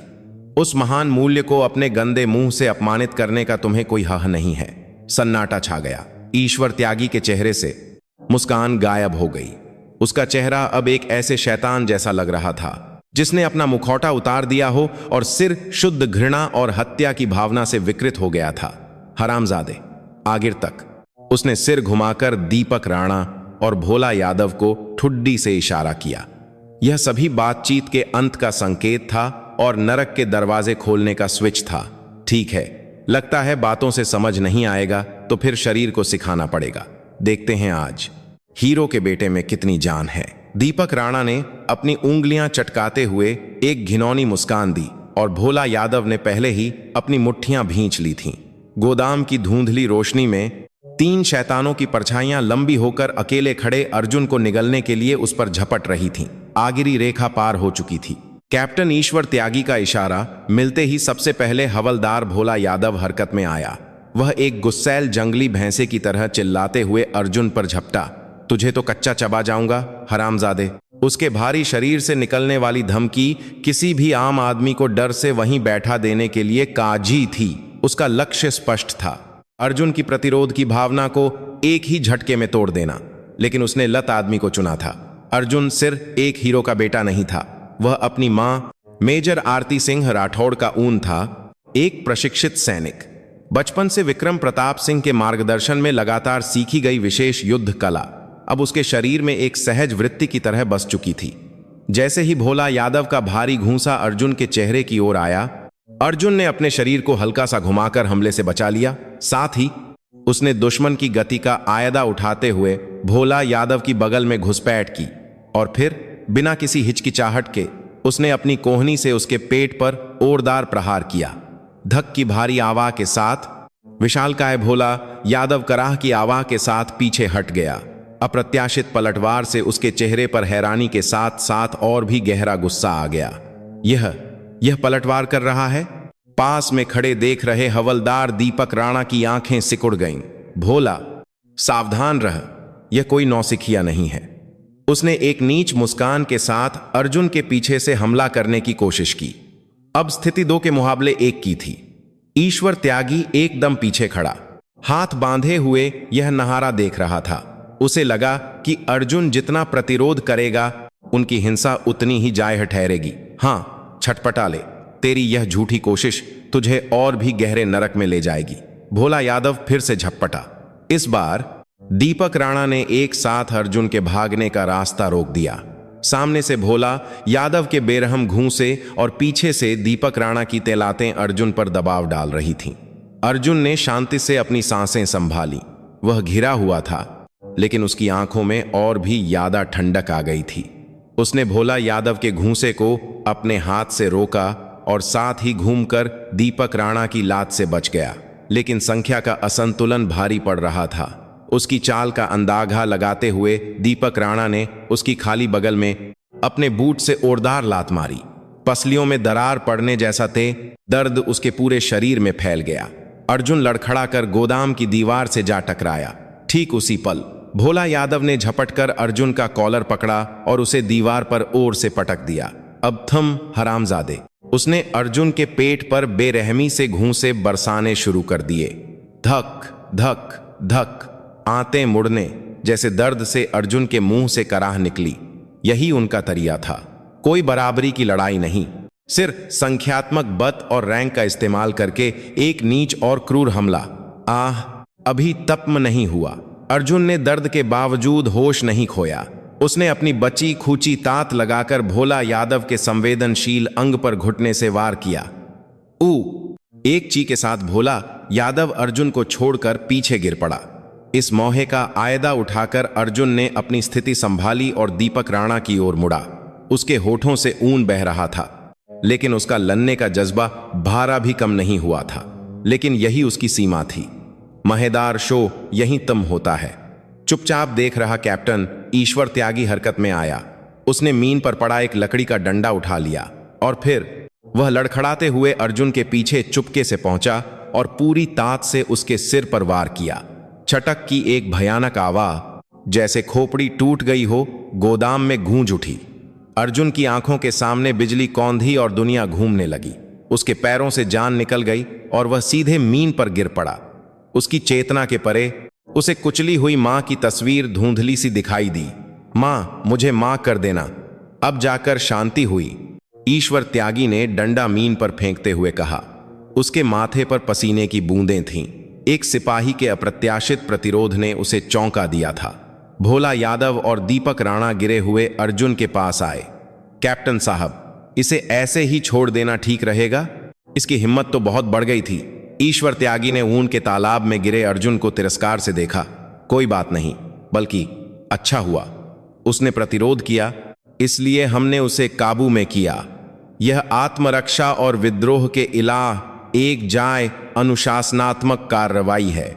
उसने गिरे हुए अर्जुन के पेट पर अपने बूट से एक और लात मारी। इसके साथ ही उस महान हीरो की आग भी बुझ गई होगी। अब से यह वही भौंकेगा जो हम कहेंगे। उन्होंने यह सुनिश्चित करने के बाद कि अर्जुन पूरी तरह से बेहोश हो चुका है, हमला बंद कर दिया। दीपक राणा ने अर्जुन की वर्दी की जेब से रूमाल निकालकर डंडे पर लगे ऊन को कुशलता से पोंछा, मानो कुछ हुआ ही ना हो। अब आगे क्या करना है साहब? आज रात इसे यहीं रहने दो। थोड़ा पश्चाताप करने का समय मिलना चाहिए। कल सुबह इसे मेडिकल रूम भेजकर रिपोर्ट कर देंगे कि प्रशिक्षण के दौरान दुर्घटना हो गई। कौन है जो हम पर सवाल उठाने की हिम्मत करेगा? ईश्वर त्यागी की बात पर दीपक राणा और भोला यादव ने संतुष्टि भरी मुस्कान दी। उन्हें अपनी जीत का पूरा यकीन था। उन्होंने सोचा कि उन्होंने अर्जुन सिंह राठौड़ नामक आंखों के कांटे के स्वाभिमान और प्रतिरोध की भावना को पूरी तरह से कुचल दिया है। वे सोच रहे थे कि अब अर्जुन उनका एक वफादार गुलाम बन जाएगा, और इसी उसी में वे गोदाम से बाहर निकल गए। पुराना लोहे का दरवाजा एक बार फिर ओर से बंद हो गया। गोदाम में फिर से सन्नाटा छा गया। ठंडे सीमेंट के गर्श पर ऊन के तालाब में एक नौजवान पड़ा हुआ था। उसकी सांसें इतनी कमोर थीं कि मानो कभी भी रुक जाएंगी, लेकिन तीन शैतान एक बात कभी नहीं जान पाए थे। जब उनका क्रूर हमला चरम पर था, जब अर्जुन के सिर पर वार हुआ और वह गिर रहा था, ठीक उसी पल दर्द से ऐंठती हुई उसकी उंगलियों ने अपनी आगिरी इच्छा शक्ति से वर्दी के अंदर के लॉकेट को भींच लिया था और उसके अंगूठे ने मां की आगिरी निशानी और विक्रम प्रताप सिंह के साथ की गई शपथ वाले उस छोटे से गरुड़ लॉकेट के आपातकालीन बटन को मुश्किल से दबा दिया था। क्लिक। किसी को भी न सुनाई देने वाली एक बहुत ही धीमी यांत्रिक ध्वनि, यह एक बुझती हुई इंदगी का आगिरी संकेत था और भारत के रक्षा मंत्रालय के हृदय की ओर भेजा गया ऊनी बदला लेने की प्रस्तावना थी। नरक के दरवाजे अब उनके लिए पूरी तरह से खुल रहे थे। चेतना गहरे और ठंडे समुद्र में डूबती हुई एक लोहे की हंजीर की तरह थी। जब ईश्वर त्यागी के डंडे ने सिर पर वार किया, अर्जुन की दुनिया से आवा और रोशनी गायब हो गई और वह अंधकार की खाई में गिर गया। दर्द उसकी इंद्रियों की सीमा को पार कर एक विशाल लहर बन गया जो उसके अस्तित्व को ही निगल रहा था। उसे स्पष्ट रूप से महसूस हो रहा था कि वह मर रहा है। ठंडे गीले सीमेंट के धर्ष का स्पर्श, ऊन की तीखी गंध और दूर होती शैतानों की हंसी की आवाहें मिलकर एक विशाल दुःस्वप्न बन गईं। कितना समय बीत गया, कुछ मिनट या कुछ घंटे। समय की भावना भी जहां सुन्न हो गई थी। उस अंधकार में यादों के टुकड़े एक प्रकाश की किरण की तरह उभरने लगे। यह 10 साल पहले की देर गर्मी की धूप से भरे परेड ग्राउंड का दृश्य था। प्रशिक्षण से लौटी मां मेजर आरती सिंह राठौड़ नन्हे अर्जुन को गोद में उठाए हुए थीं। पसीने और धूल की गंध थी, लेकिन यह दुनिया की सबसे गर्म और गर्व भरी खुशबू थी। अर्जुन बेटा, एक सैनिक सिर्फ बंदूक चलाने वाला इंसान नहीं होता। सबसे कीमती छीन को बचाने के लिए सबसे मजबूत बनना पड़ता है। वही असली सैनिक है। मां की आवाज़ उसके कानों में स्पष्ट रूप से गूंज रही थी। उस आवाज़ ने उसकी बुझती हुई चेतना में एक छोटी सी चिंगारी जला दी। मां। एक और याद उभरी। मूसलाधार बारिश वाली रात में अंतिम संस्कार का दृश्य। मां की तस्वीर के सामने चुपचाप रोते हुए उसके पास आई एक विशाल परछाई, एक हाथ में प्लास्टर लगाए, ऊन भरी आंखों से उसे देखते हुए विक्रम चाचा का चेहरा। वह नन्हे अर्जुन के स्तर पर आने के लिए घुटनों के बल बैठे और उसके गले में एक ठंडा धातु का लॉकेट पहना दिया। गरुड़ खुदा हुआ लॉकेट। इसके अंदर एक बहुत छोटा आपातकालीन सिग्नल डिवाइस है। जब गरुड़ के बरहेला तुम्हें लगे कि तुम ऐसी मुसीबत में हो जिससे तुम अकेले नहीं निकल सकते, जब तुम्हें लगे कि यह आखिरी पल है, तो इसे दबा देना। तुम दुनिया में कहीं भी हो, चाचा कुछ भी कर रहे हो, मैं तुम्हें ढूंढ निकालूंगा। यह तुम्हारी मां से मेरा वादा है और तुमसे मेरी शपथ है। वादा, शपथ, ये शब्द बिजली की तरह अर्जुन के दिमाग में कौंधे। हाँ, एक वादा था, एक शपथ थी। वह ऐसे नहीं मर सकता था। इस गंदी घिनौनी जगह पर अपनी मां के सम्मान को कुचलने वाले उन जानवरों के पैरों के नीचे वह बेबसी से नहीं मर सकता था। यह उसे पालने वाले विक्रम चाचा के साथ विश्वासघात होता और अपनी जान देकर उसकी रक्षा करने वाली मां के लिए एक अक्षम्य अनादर होता। उठना होगा, उठना होगा। उसके पूरे शरीर पर हावी सुन्नता धीरे धीरे हटने लगी। सबसे पहले जो भावना लौटी वह थी नरक जैसी पीड़ा। फटा हुआ सिर, टूटी हुई पसलियां और फटी हुई आंतें। हर सांस के साथ ऐसा लग रहा था जैसे नुकीले कांच के टुकड़े उसके फेफड़ों को चीर रहे हों। उसने आंखें खोलने की कोशिश की, लेकिन जमे हुए ऊन ने उसकी पलकों को चिपका दिया था। उसे सिर्फ अपनी इंद्रियों पर भरोसा करना था। उसने अपनी उंगलियों को हिलाने की कोशिश की। ऐसा लगा जैसे नसें कट गई हों। उंगलियां उसकी मर्जी नहीं मान रही थीं। कई कोशिशों के बाद उसकी छोटी उंगली में एक बहुत ही हल्की सी हरकत हुई। सफलता। उसने उस छोटी सी हरकत से शुरू करके डेज़ेस्पेरेमेंट अपने पूरे हाथ को नियंत्रित करने की कोशिश की। एक पुरानी चरमराती मशीन की तरह उसका हाथ बहुत धीरे धीरे 1-1 मिलीमीटर करके हिलने लगा। लक्ष्य सिर्फ एक था, वर्दी के अंदर छिपा गले में पड़ा लॉकेट। उसने अपना हाथ अपनी छाती की ओर ले जाने की कोशिश की, लेकिन टूटी हुई पसलियों का दर्द उसके पूरे शरीर में फैल गया और उसकी चेतना फिर से धुंधलाने लगी। कराह, एक दर्दनाक कराह निकली। वह हार मान लेना चाहता था। वह सब कुछ छोड़कर हमेशा के लिए आराम करना चाहता था। उसी पल उसकी आंखों के सामने कुचली और फटी हुई मां की तस्वीर फिर से आ गई।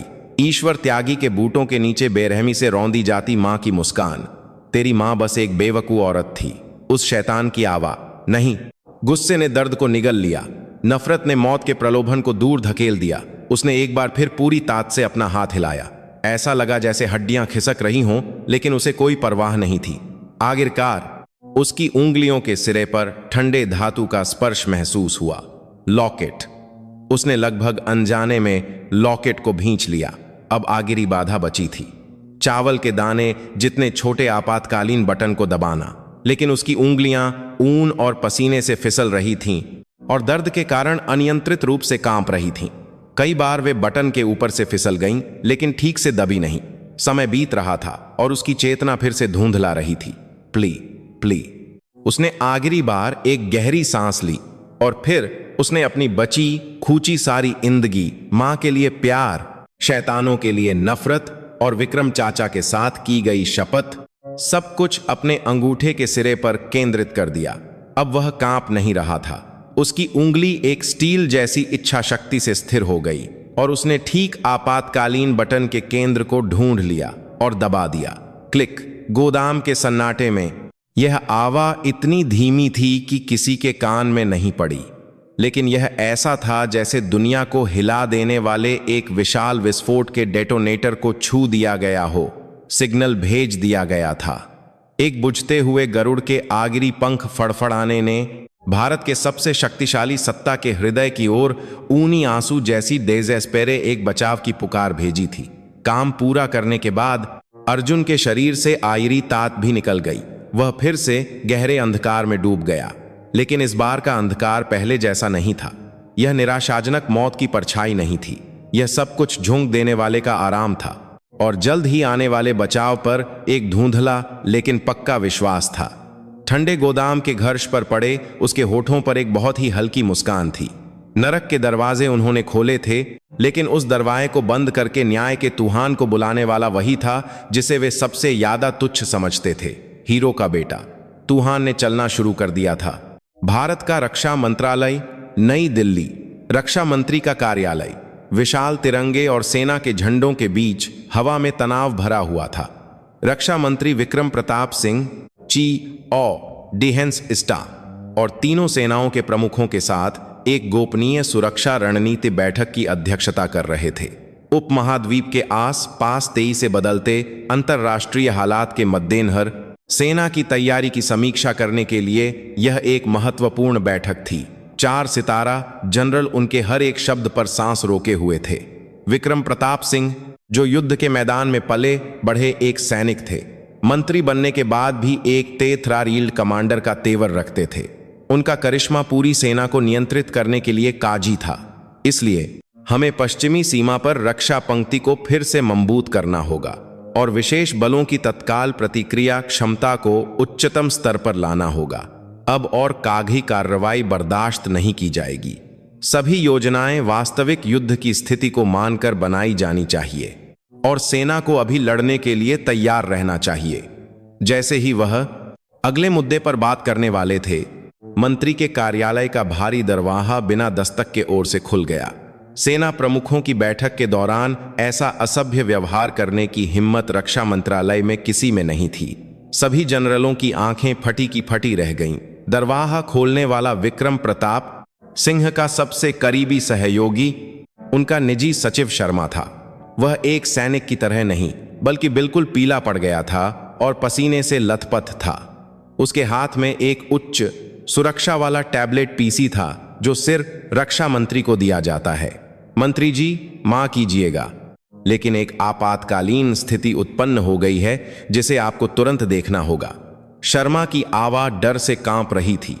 बैठक में बाधा पड़ने पर चीफ ऑफ डिफेंस स्टाफ ने नाराजगी से कुछ कहना चाहा, लेकिन विक्रम ने हाथ उठाकर उन्हें रोक दिया। वह अपने सचिव को अच्छी तरह से जानते थे। अगर उसने इतना बड़ा असभ्य व्यवहार किया है तो यह सिर्फ एक आपातकालीन स्थिति नहीं थी। विक्रम ने शांत लेकिन दृढ़ आवाज में कहा, अंदर लाओ। शर्मा लगभग दौड़ते हुए बैठक की मेज पर आया और विक्रम के सामने टैबलेट रख दिया। स्क्रीन पूरी तरह से लाल चेतावनी से ढकी हुई थी और उसके बीच में काले अक्षरों में एक भयानक संदेश चमक रहा था। Code name Garuda down. दोहरा रहा हूं, कोड नेम गरुड़ डाउन। उस संदेश को देखते ही विक्रम प्रताप सिंह के चेहरे का रंग उड़ गया।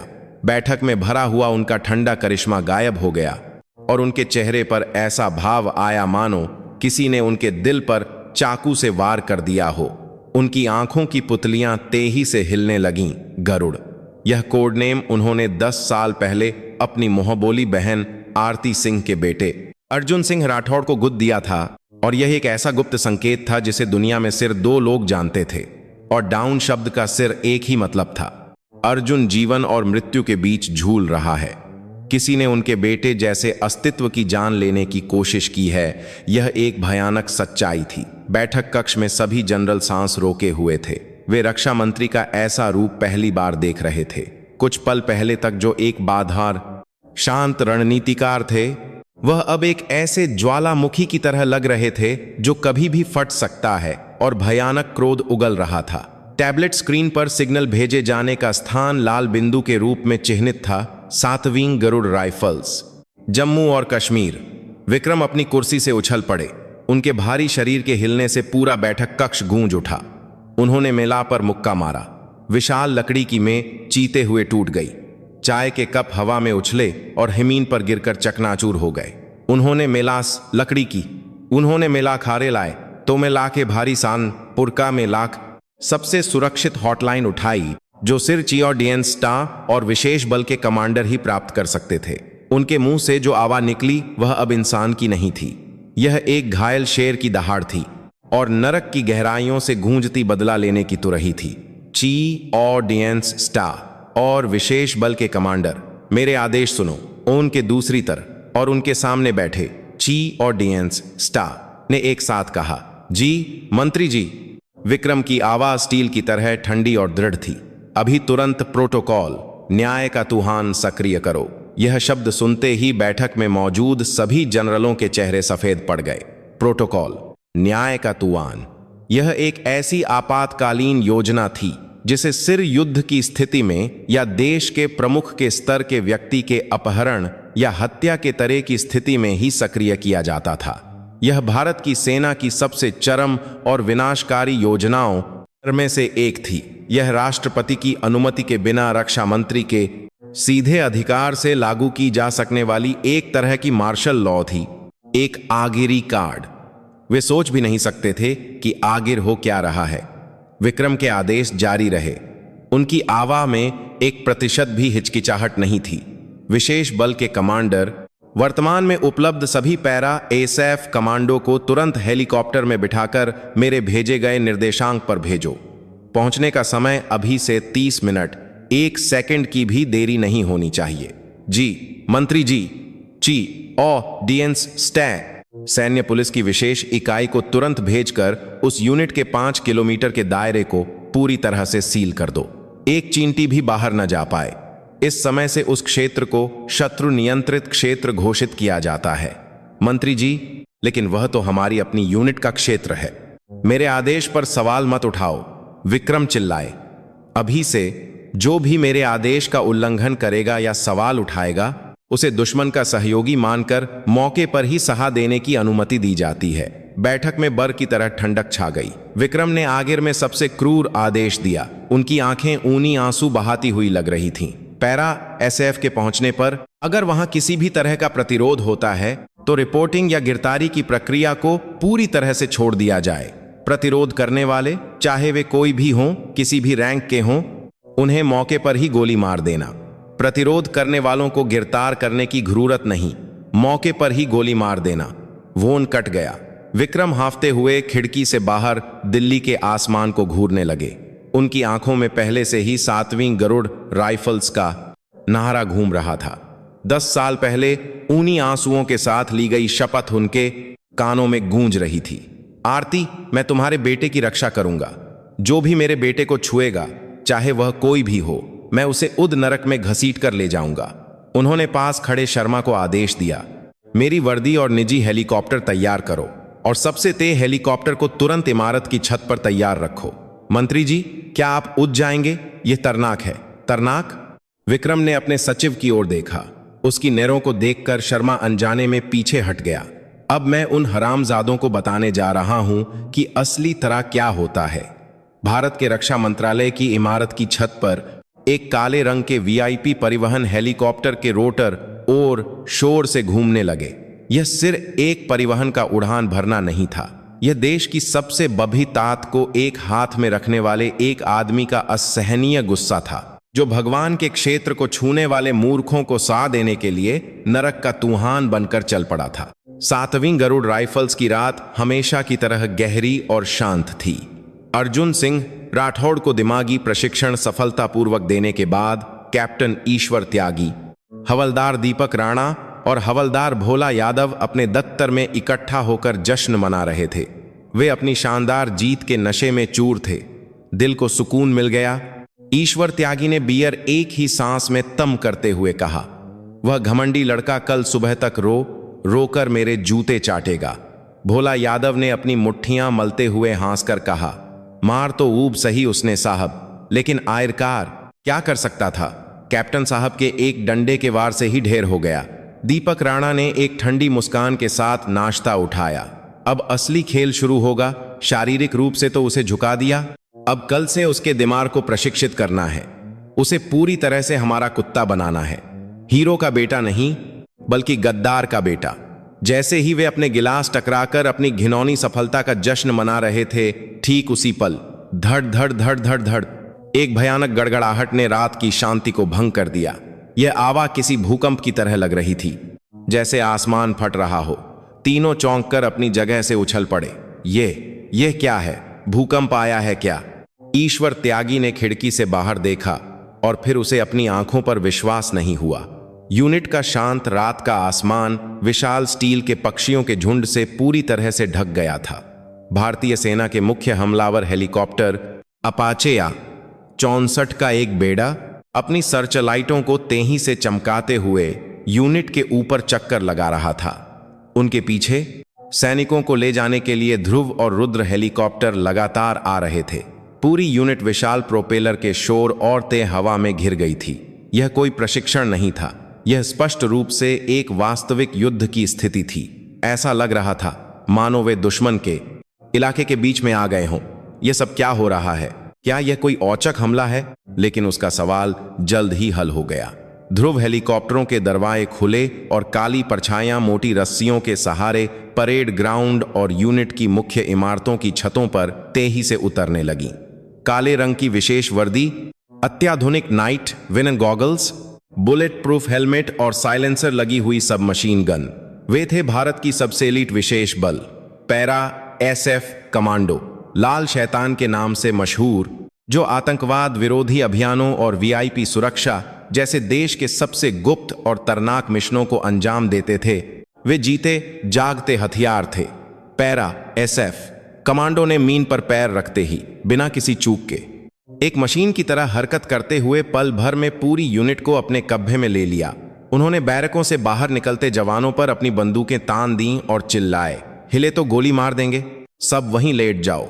उनकी आवाज में कोई भावना नहीं थी, सिर्फ मिशन पूरा करने वाली एक मशीन की ठंडक थी।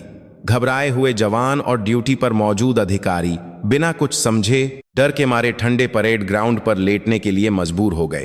प्रतिरोध असंभव था। वे सहज रूप से जानते थे कि ये लोग माक नहीं कर रहे हैं। ईश्वर त्यागी, दीपक राणा और भोला यादव खिड़की से इस अवास्तविक दृश्य को देखते हुए सुन्न खड़े थे। पैरा SF, वे यहां क्या कर रहे हैं? दीपक राणा ने अविश्वास से बुदबुदाया। ठीक उसी पल सभी हेलीकॉप्टरों के शोर को दबाते हुए एक और भी विशाल और प्रभावशाली हेलीकॉप्टर परेड ग्राउंड के बीच में धीरे धीरे उतरने लगा। दूसरे हेलीकॉप्टरों के विपरीत इसके शरीर पर कोई यूनिट का निशान नहीं था, सिर काले रंग का पेंट था। एक VIP परिवहन हेलीकॉप्टर मीन से कुछ ही मीटर ऊपर रुका और तेज हवा फेंकने लगा। परेड ग्राउंड की धूल एक तूफान की तरह उड़ने लगी। कुछ देर बाद हेलीकॉप्टर का दरवाजा खुला और एक सीढ़ी नीचे आई और फिर वह प्रकट हुआ। अंधेरे में से एक आदमी धीरे धीरे सीढ़ियां उतर रहा था। उसने जनरलों वाली शानदार वर्दी नहीं, बल्कि पैरा SF कमांडो जैसी काले रंग की विशेष वर्दी पहनी हुई थी। उसके कंधे पर रैंक के बजाय सिर रक्षा मंत्री का प्रतीक, एक छोटा सा अशोक स्तंभ सोने की तरह चमक रहा था। वह कोई और नहीं बल्कि रक्षा मंत्री विक्रम प्रताप सिंह थे। उनका चेहरा गुस्से से पत्थर की तरह सख्त था। मीडिया में दिखने वाली उनकी शांत मुस्कान या बैठकों की अध्यक्षता करते समय का ठंडा करिश्मा कहीं नहीं था। उनकी आंखें नरक के किसी राक्षस की तरह लाल थीं और होंठ कसकर बंद थे। उनके पूरे शरीर से निकलने वाला हत्या का इरादा परेड ग्राउंड पर मौजूद सभी एलिट विशेष बलों के संयुक्त तेवर से भी ज्यादा शक्तिशाली और भारी था। वह इस समय देश की रक्षा का इम्मा संभालने वाले मंत्री नहीं थे, वह एक नारार पिता थे जिसका सबसे कीमती जान खतरे में था और बदला लेने के लिए नरक से लौटे एक ईल्ड कमांडर थे। उनके पीछे पूरी तरह से सशस्त्र सुरक्षा गार्ड उतरे। विक्रम परेड ग्राउंड के बीच में आकर खड़े हो गए। उन्होंने कुछ नहीं कहा, बस अपनी ठंडी और गाली आंखों से डरे हुए 7वीं गरुड़ राइफल्स के जवानों को धीरे धीरे देखा। जहां भी उनकी नहर जाती, जवान अनजाने में अपना सिर और नीचे कर लेते।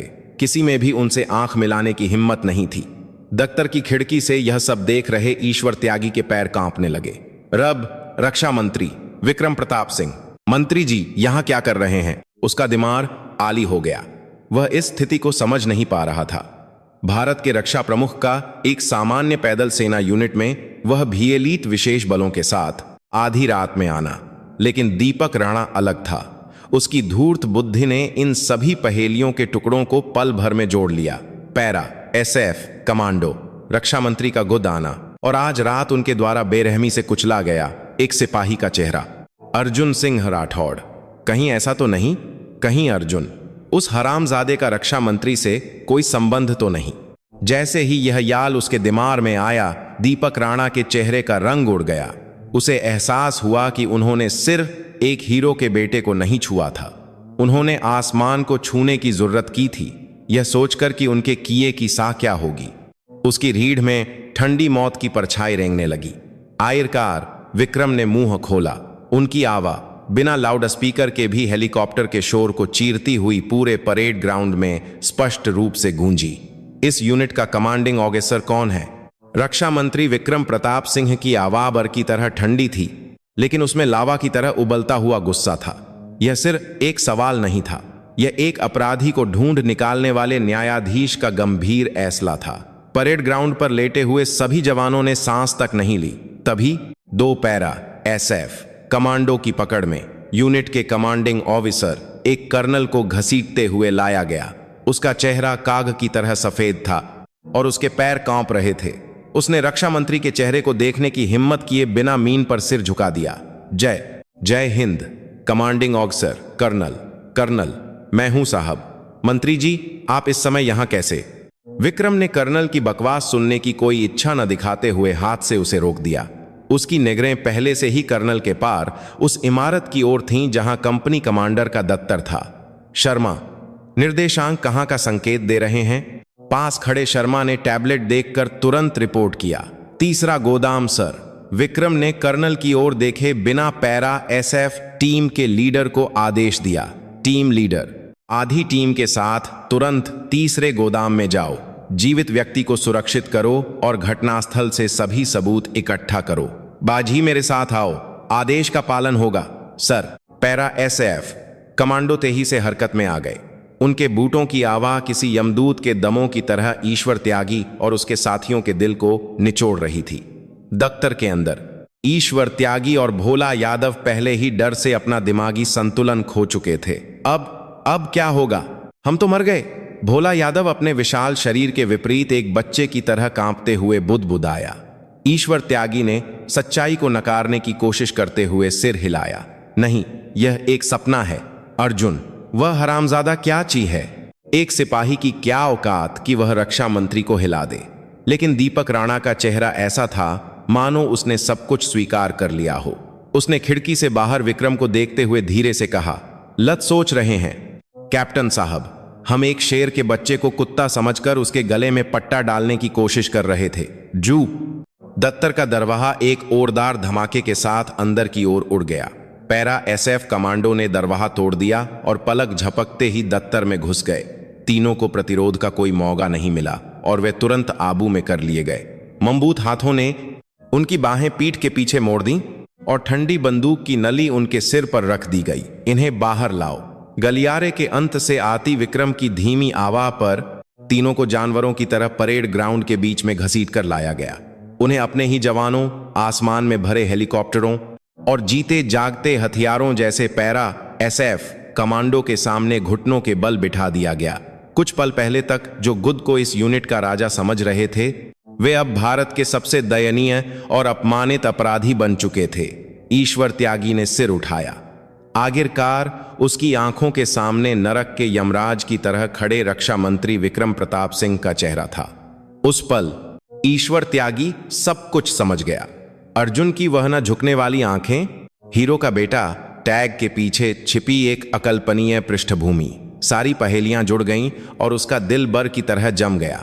विक्रम घुटनों के बल बैठे तीनों लोगों के पास धीरे धीरे गए। उनका हर दम किसी जल्लाद के फांसी के तख्ते की ओर बढ़ते दमों की तरह भारी था। वह तीनों के सामने रुके, लेकिन उन्होंने उनकी ओर नहीं देखा। उनकी नहरें उनके पीछे उस तीसरे गोदाम के अंधेरे प्रवेश द्वार की ओर थीं, जहां कुछ देर पहले अर्जुन गिरा हुआ था। उनके चेहरे पर एक बेटे को खोने के डर का दर्द और अपने परिवार को छूने वालों के इला बेरहम गुस्सा मिला हुआ था। कितना समय बीत गया होगा। गोदाम की जीवित व्यक्ति मिल गया है, लेकिन हालत गंभीर है। सिर और छाती में गंभीर अंदरूनी चोटें हैं। तुरंत मेडिकल हेलीकॉप्टर बुला रहा हूं। यह रिपोर्ट सुनते ही विक्रम एक पल के लिए लड़खड़ाए। उनकी आंखों में आंसू आने वाले थे, लेकिन उन्होंने दांत भींचकर अपनी भावनाओं को दबा लिया। इंदा है, अभी के लिए इतना ही काजी था। उनकी नगरें फिर से बर की तरह ठंडी हो गईं और उन्होंने अपने सामने बैठे तीनों को देखा। उन्होंने अभी भी कुछ नहीं कहा। इसके बजाय उन्होंने धीरे धीरे कमर झुकाई और फिर ईश्वर त्यागी के बूटों से कुचली हुई और धूल भरी मीन पर बिखरी हुई तस्वीर के टुकड़ों को एक एक करके सावधानी से उठाना शुरू कर दिया, जैसे वह दुनिया का सबसे कीमती आना संभाल रहे हों। उन्होंने मेजर आरती सिंह राठौड़ के फटे हुए चेहरे को जोड़ा और अपनी हथेली से उस पर लगी धूल को धीरे धीरे सा किया। उन्होंने फटी हुई तस्वीर को उठाकर कुछ देर तक उसके चेहरे को चुपचाप देखा। उनकी आंखों में एक साथी के लिए यादें, उसकी रक्षा न कर पाने का अफसोस और उस साथी के बेटे को भी तरे में डालने का अपराध बोध मिला हुआ था। ईश्वर त्यागी, दीपक राणा और भोला यादव यह नहारा देखकर सांस तक नहीं ले पा रहे थे। रक्षा मंत्री एक सामान्य मेजर की फटी हुई तस्वीर को इतनी कीमत से, तब जाकर उन्हें अपने अपराध की गंभीरता का थोड़ा बहुत एहसास हुआ। उन्होंने सिर्फ एक सिपाही को नहीं सताया था, उन्होंने एक आदमी की जिंदगी की सबसे पवित्र याद और शपथ का सबसे गंदे तरीके से अपमान किया था।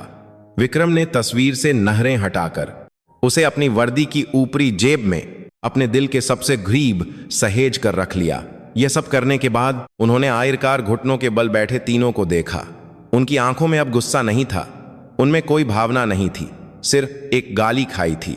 यह किसी कीड़े को देखने वाली नहरों की तरह थी, जिसे इंसान भी नहीं समझा जा रहा हो। तुम ही हो वो? उनके मुंह से पहला शब्द निकला। मेरी बहन की तस्वीर को कुचलने वाले और मेरे बेटे की सांसें रोकने की कोशिश करने वाले, तुम ही हो वो? उनकी आवाज धीमी थी, लेकिन उसमें भरा हत्या का इरादा पूरे परेड ग्राउंड को जमा देने के लिए काजी था। ईश्वर त्यागी ने सहज भय से घबराकर बहाने बनाना शुरू कर दिया। मंत्री जी, यह एक लतहमी है। हमने सिपाही अर्जुन को प्रशिक्षण के दौरान विद्रोह करने पर मजबूरन, लेकिन उसका बहाना पूरा नहीं हो सका। धड़ाम, विक्रम का घूंसा बिजली की तेजी से ईश्वर त्यागी के चेहरे पर पड़ा। सिर्फ एक घूंसा।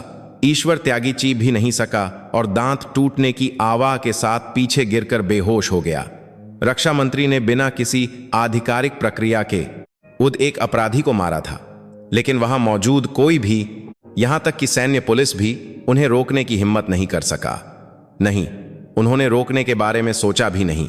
यह कोई व्यक्तिगत हिंसा नहीं थी, यह अपमानित सम्मान को बहाल करने के लिए एक पवित्र बदला था और सेना के अनुशासन को तोड़ने वाले गद्दारों के लिए एक तत्काल न्याय था।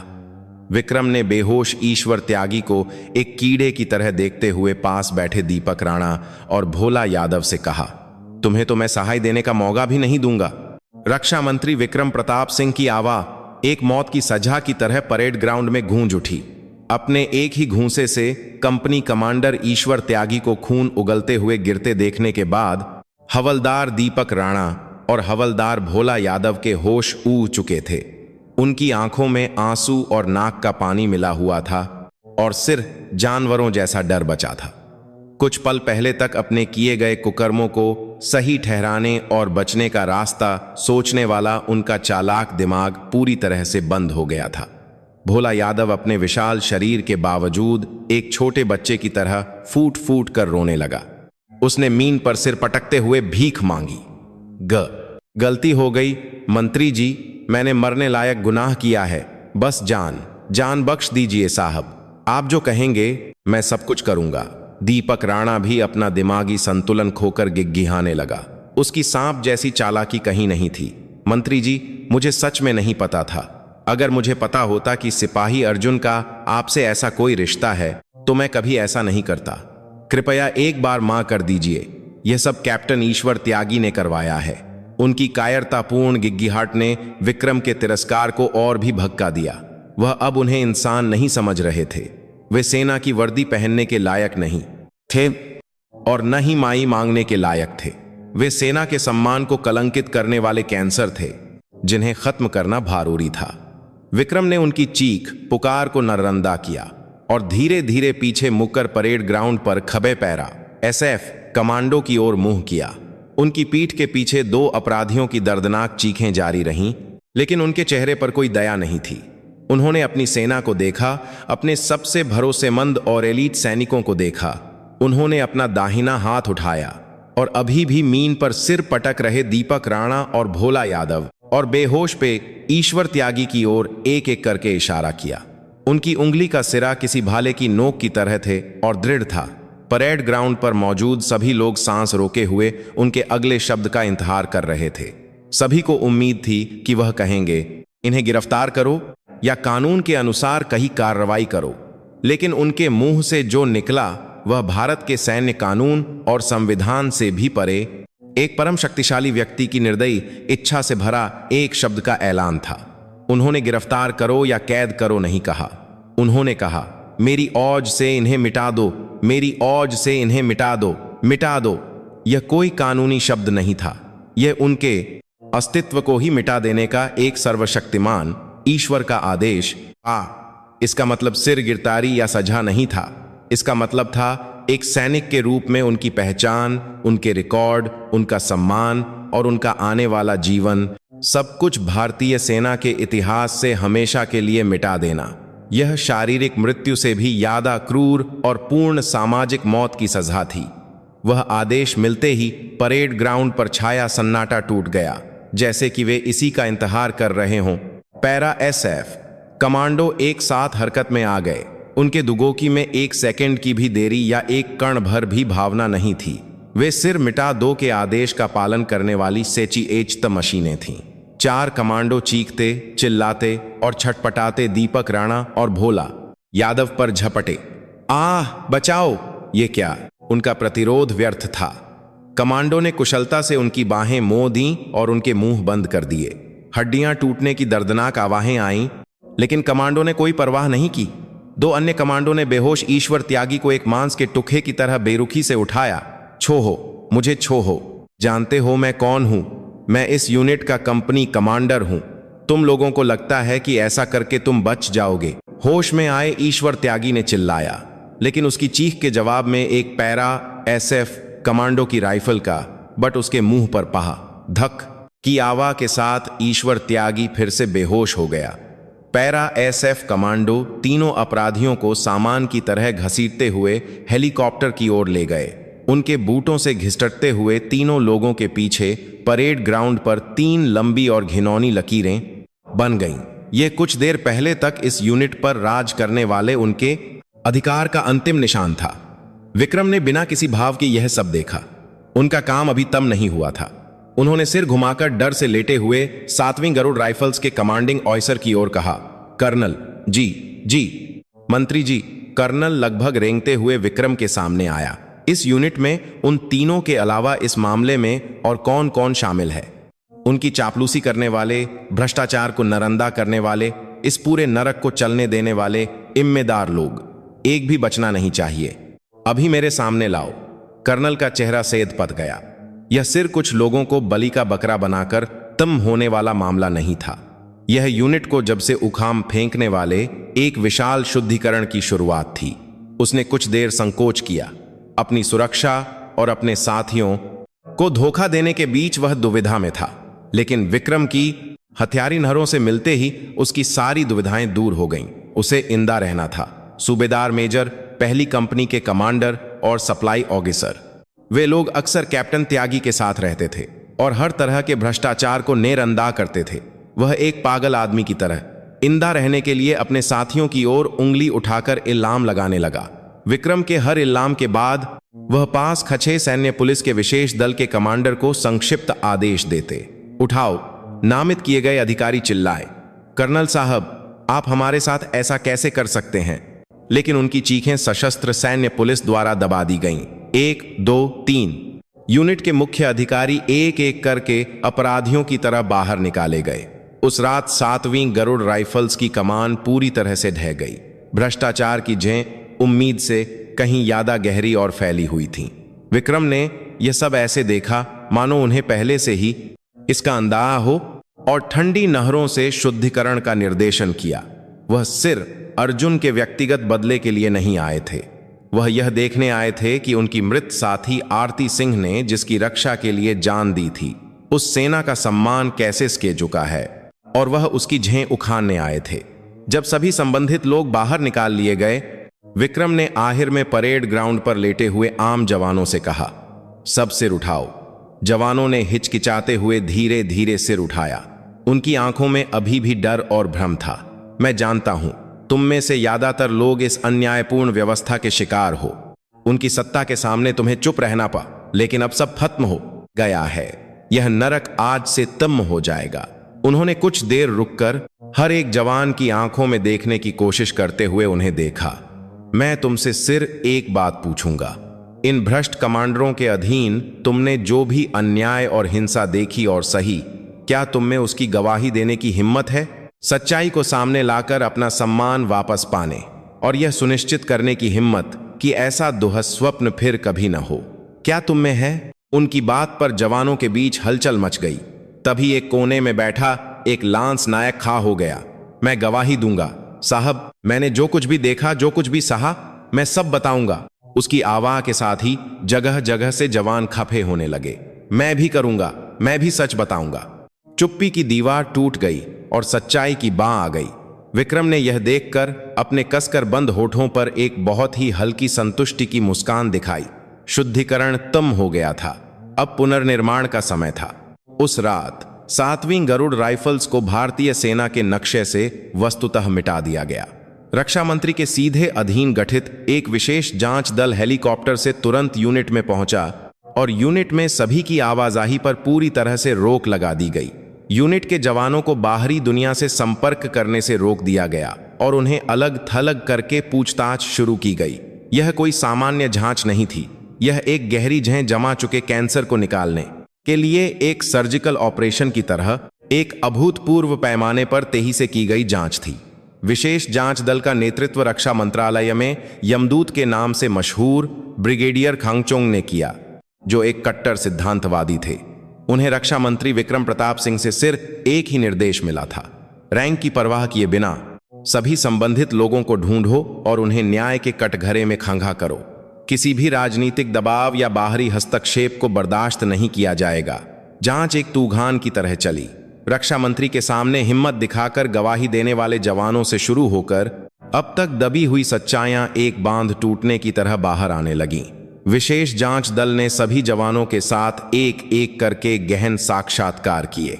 शुरुआत में बदले के डर से मुंह खोलने से हिचकिचाने वाले जवान भी जांच दल के पूर्ण सुरक्षा के वादे और यूनिट की कमान के पूरी तरह से ढह जाने की सच्चाई के सामने धीरे धीरे खुलने लगे। उनकी गवाही से जो 7वीं गरुड़ राइफल्स की सच्चाई सामने आई, वह कल्पना से परे थी। यह एक सेना नहीं, बल्कि हिंसा का एक विशाल साम्राज्य था। कैप्टन ईश्वर त्यागी और उसके साथियों द्वारा किए गए कुकर्म अर्जुन सिंह राठौड़ के मामले तक ही सीमित नहीं थे।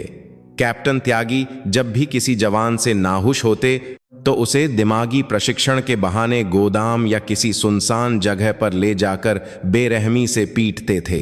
हम उसे कसाई खाने में ले जाना कहते थे।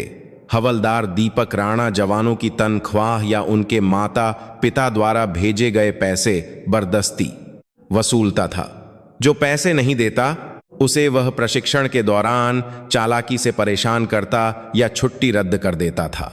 हवलदार भोला यादव सिर हिंसा का शौकीन था। शराब पीने के बाद वह बिना किसी कारण के बैरक में घुसकर जो भी सामने आता उसे पीटने लगता। उसके घूंसों से कई साथियों के दांत टूटे और पसलियों में दरारें आईं, लेकिन किसी को भी ठीक से इलाज नहीं मिला और उसे प्रशिक्षण के दौरान लगी चोट बता दिया गया।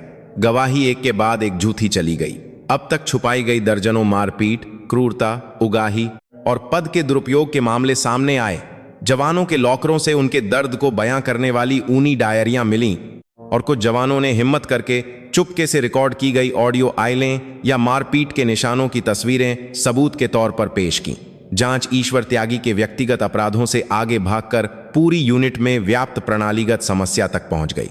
7वीं गरुड़ राइफल्स लंबे समय से एक समस्याग्रस्त यूनिट के रूप में जानी जाती थी, जहां तरक्की की उम्मीद रखने वाले अधिकारी जाने से बचते थे।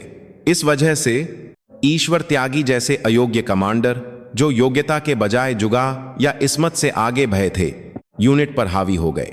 वे प्रदर्शन के दबाव के कारण हर घटना को छोटा करने या छिपाने में लगे रहते थे। कर्नल साहब सब कुछ जानते थे, लेकिन वह उच्च अधिकारियों को रिपोर्ट करके अपने करियर पर दाग नहीं लगाना चाहते थे। इसलिए जब भी कैप्टन त्यागी के हमले की रिपोर्ट होती तो वह उसे जवानों के बीच एक मामूली जगह बताकर मामला दगा कर देते या पीड़ित जवान को दूसरी यूनिट में भेज देते थे। सूबेदार मेजर अधिकारियों के अपराधों को नररंदा करने के बदले में उनसे नियमित रूप से रिश्वत लेता था। वह जवानों का पक्षधर नहीं, बल्कि भ्रष्ट अधिकारियों की मजबूत ढाल था। भ्रष्टाचार की अंजीर कल्पना से कहीं ज्यादा मजबूत और संगठित थी। वे एक दूसरे की कमोरियों को नगरंदा करते हुए लाभ साझा करने वाले वर्दीधारी अपराधी थे। उन्होंने प्रदर्शन दिखाने के लिए प्रशिक्षण के परिणाम में हेराफेरी की और झूठी रिपोर्टें दी। उनके लिए सेना के सम्मान या देश के प्रति वफादारी का कोई मतलब नहीं था। सिर्फ उनकी अपनी सुरक्षा, तरक्की और अनुचित लाभ ही मायने रखते थे।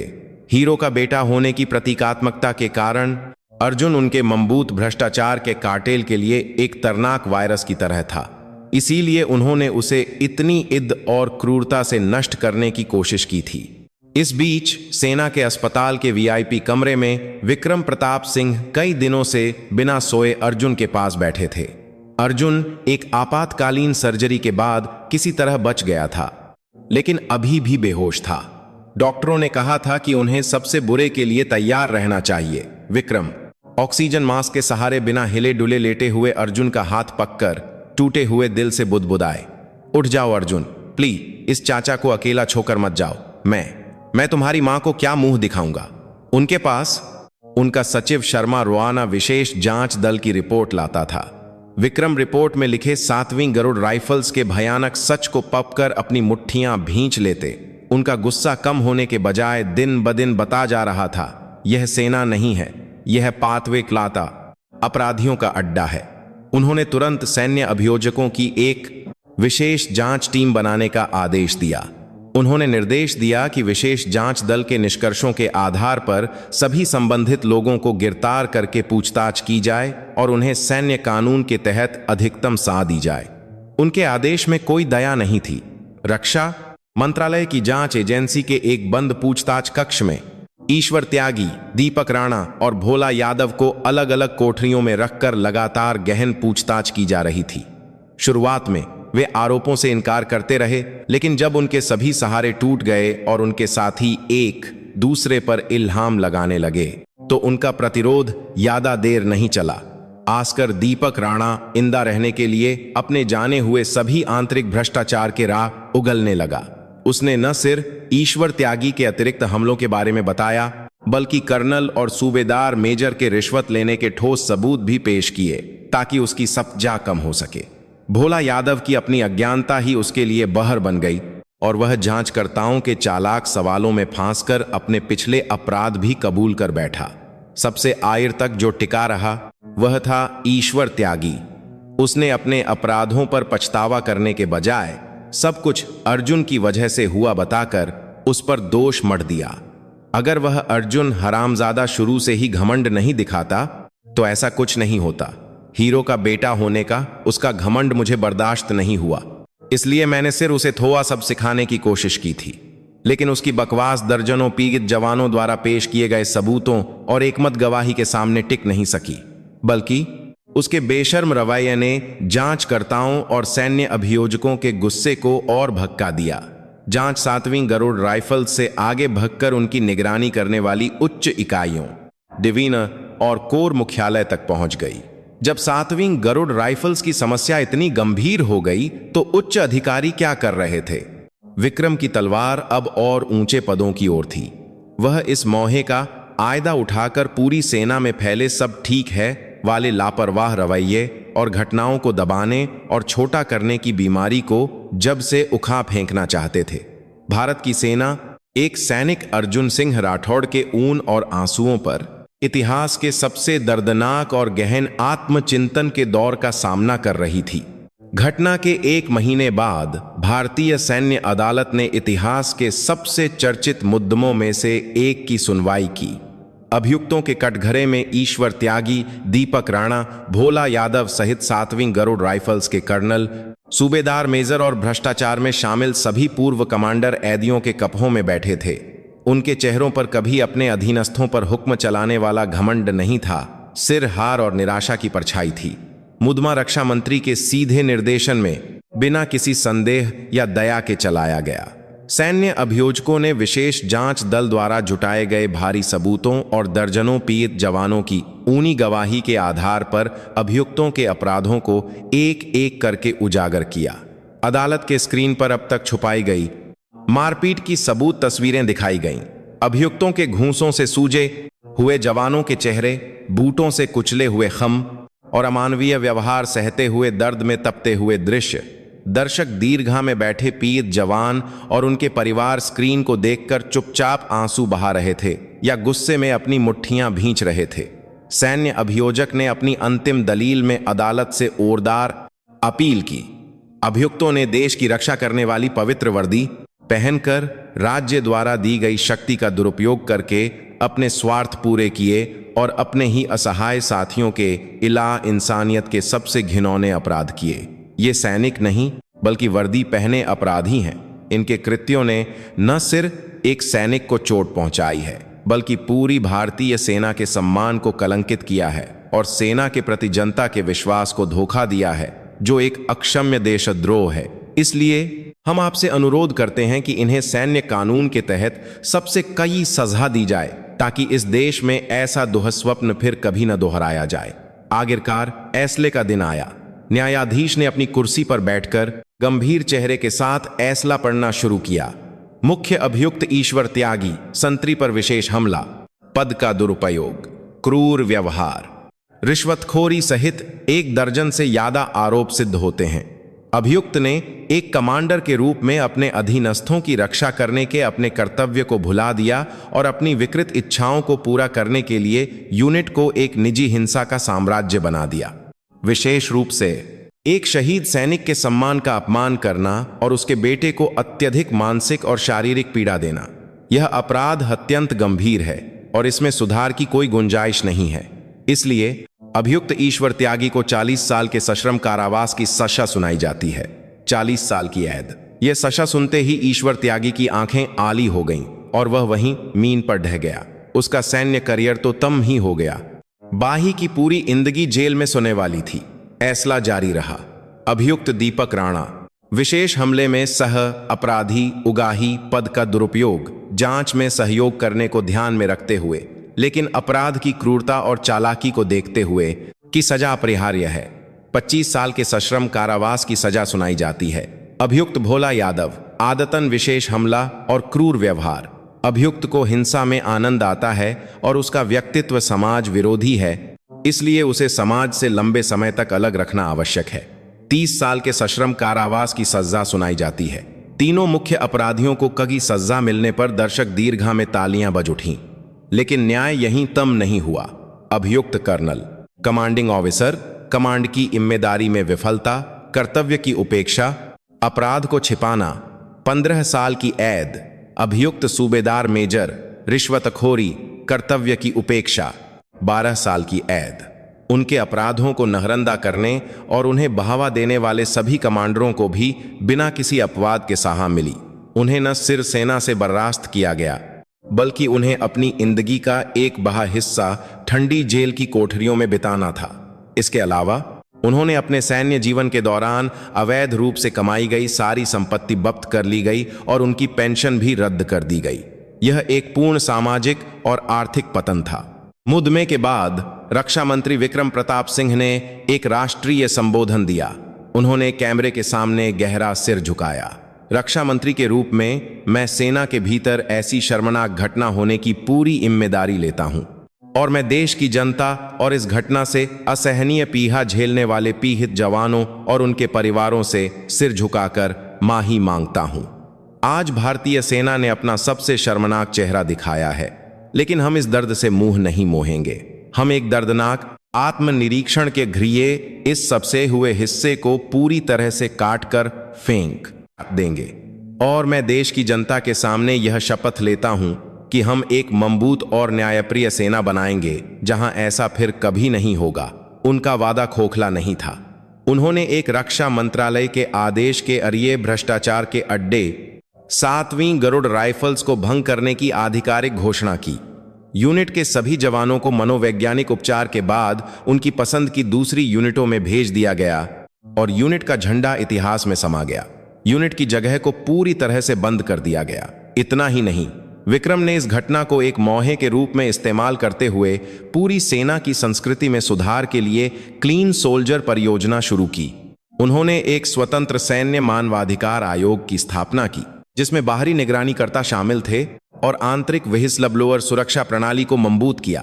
उन्होंने कमांडरों की जिम्मेदारियों और अधिकारों को फिर से परिभाषित किया और अपने अधीनस्थों के मानवाधिकारों का उल्लंघन करने वाले कमांडरों को तुरंत बर्खास्त करने के लिए वन स्ट्राइक आउट प्रणाली शुरू की।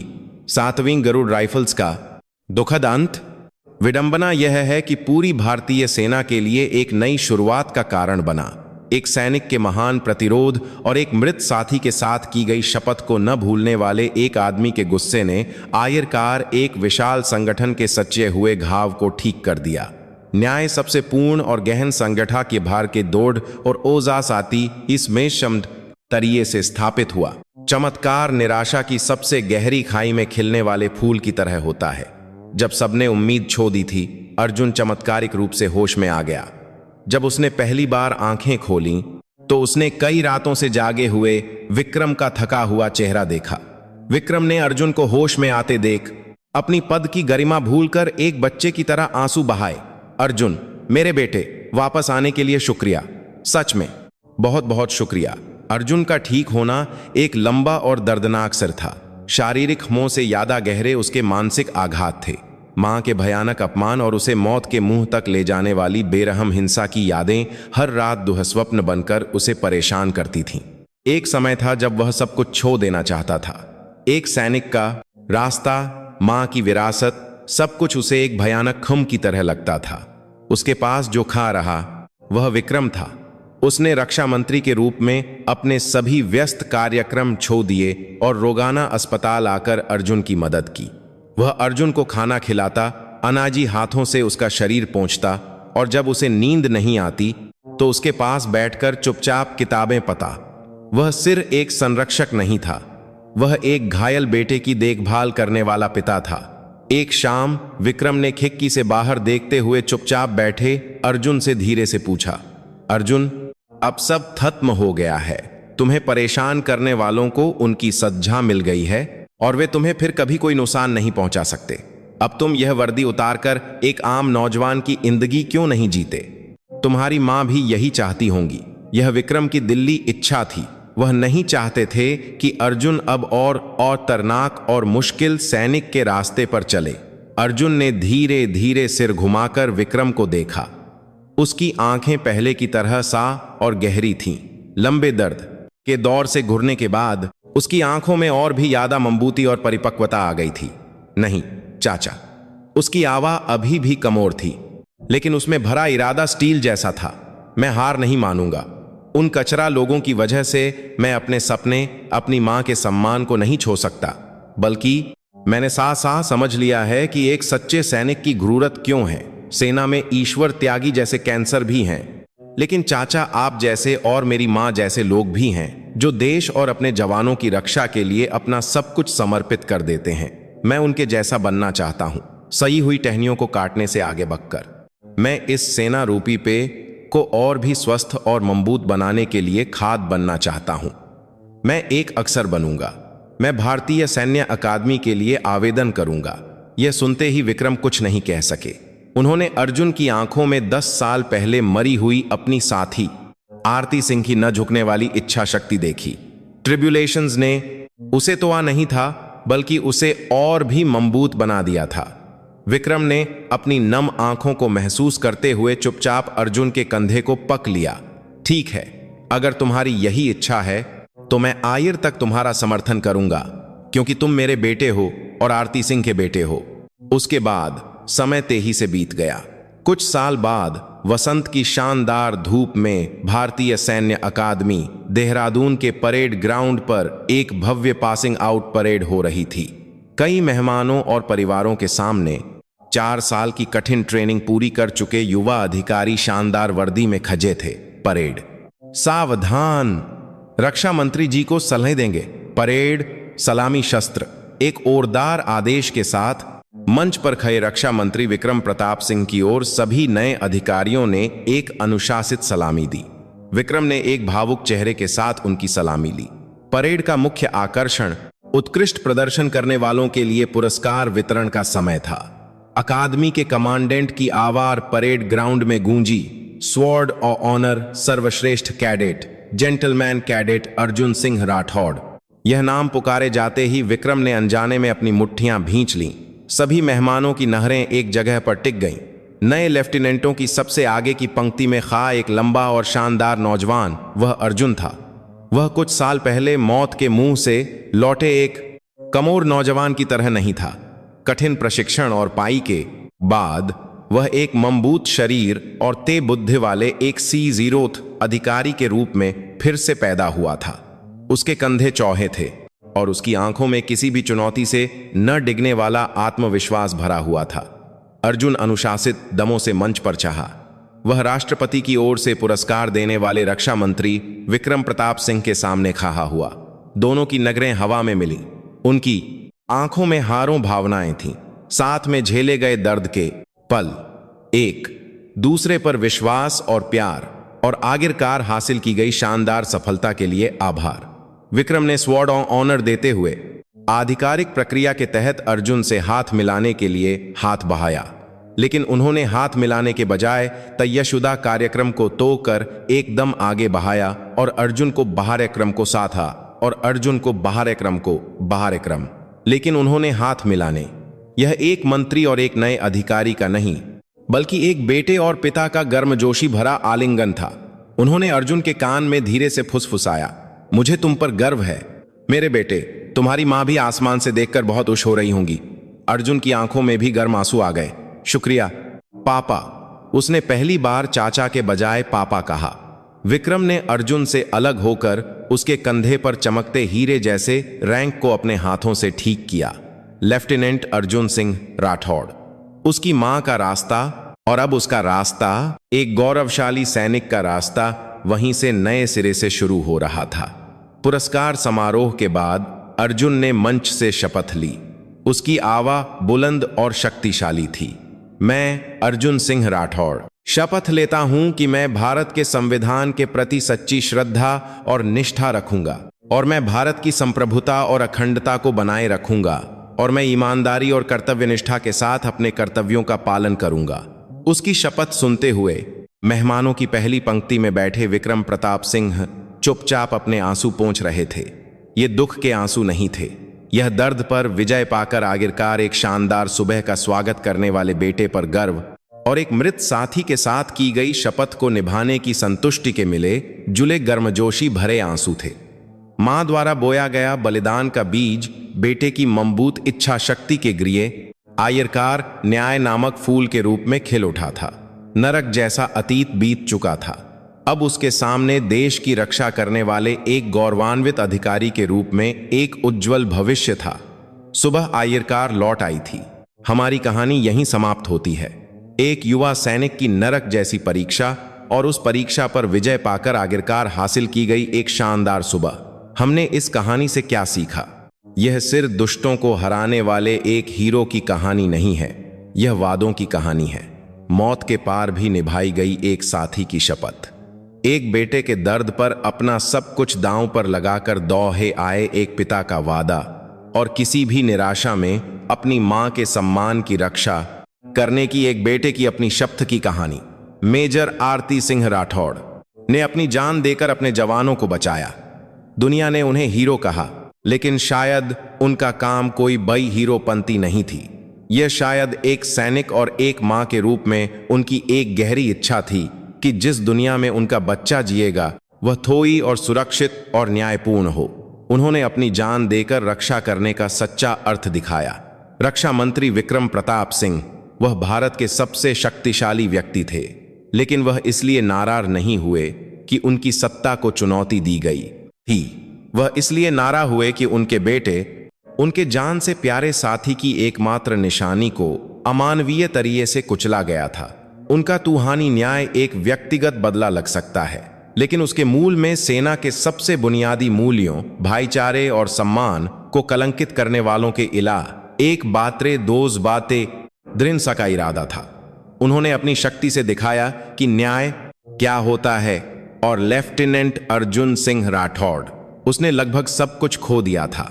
उसका शरीर नष्ट हो गया था और उसका दिमाग टूटने की कगार पर था। उसके पास सिर्फ अपनी मां की यादें और न झुकने वाली इच्छा शक्ति थी। उसने गुद को कुचलने वालों की तरह हिंसा का जवाब हिंसा से देने के बजाय एक उच्च मार्ग चुना। उसने गुद एक मजबूत और सही सैनिक बनकर टूटी हुई जगह से एक नई व्यवस्था बनाने का फैसला किया। उसने अपनी जिंदगी से दिखाया कि उम्मीद कैसे बनाई जाती है। हम अपनी जिंदगी में कई ईश्वर त्यागी और दीपक राणा से मिलते हैं। वे अपने फायदे के लिए दूसरों को कुचलते हैं, व्यवस्था की आमियों का आयदा उठाकर भ्रष्टाचार करते हैं और न्याय और सम्मान जैसे मूल्यों का माक उगाते हैं।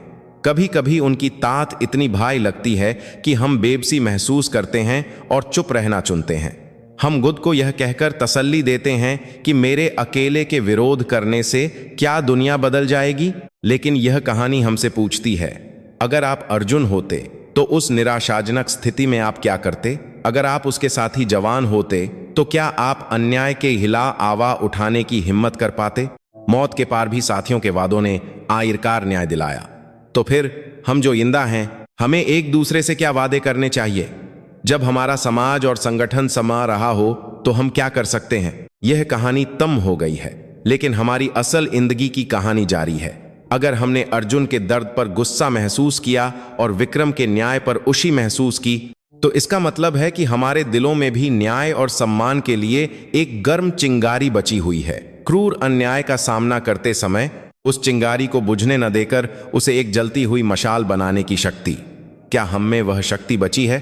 क्या एक बेहतर दुनिया के लिए महान मूल्यों पर विश्वास इस ठंडी हवीत पर विजय पा सकता है? अपने विचार कमेंट्स में साझा करें। आपकी कहानी किसी और के लिए उम्मीद की चिंगारी बन सकती है।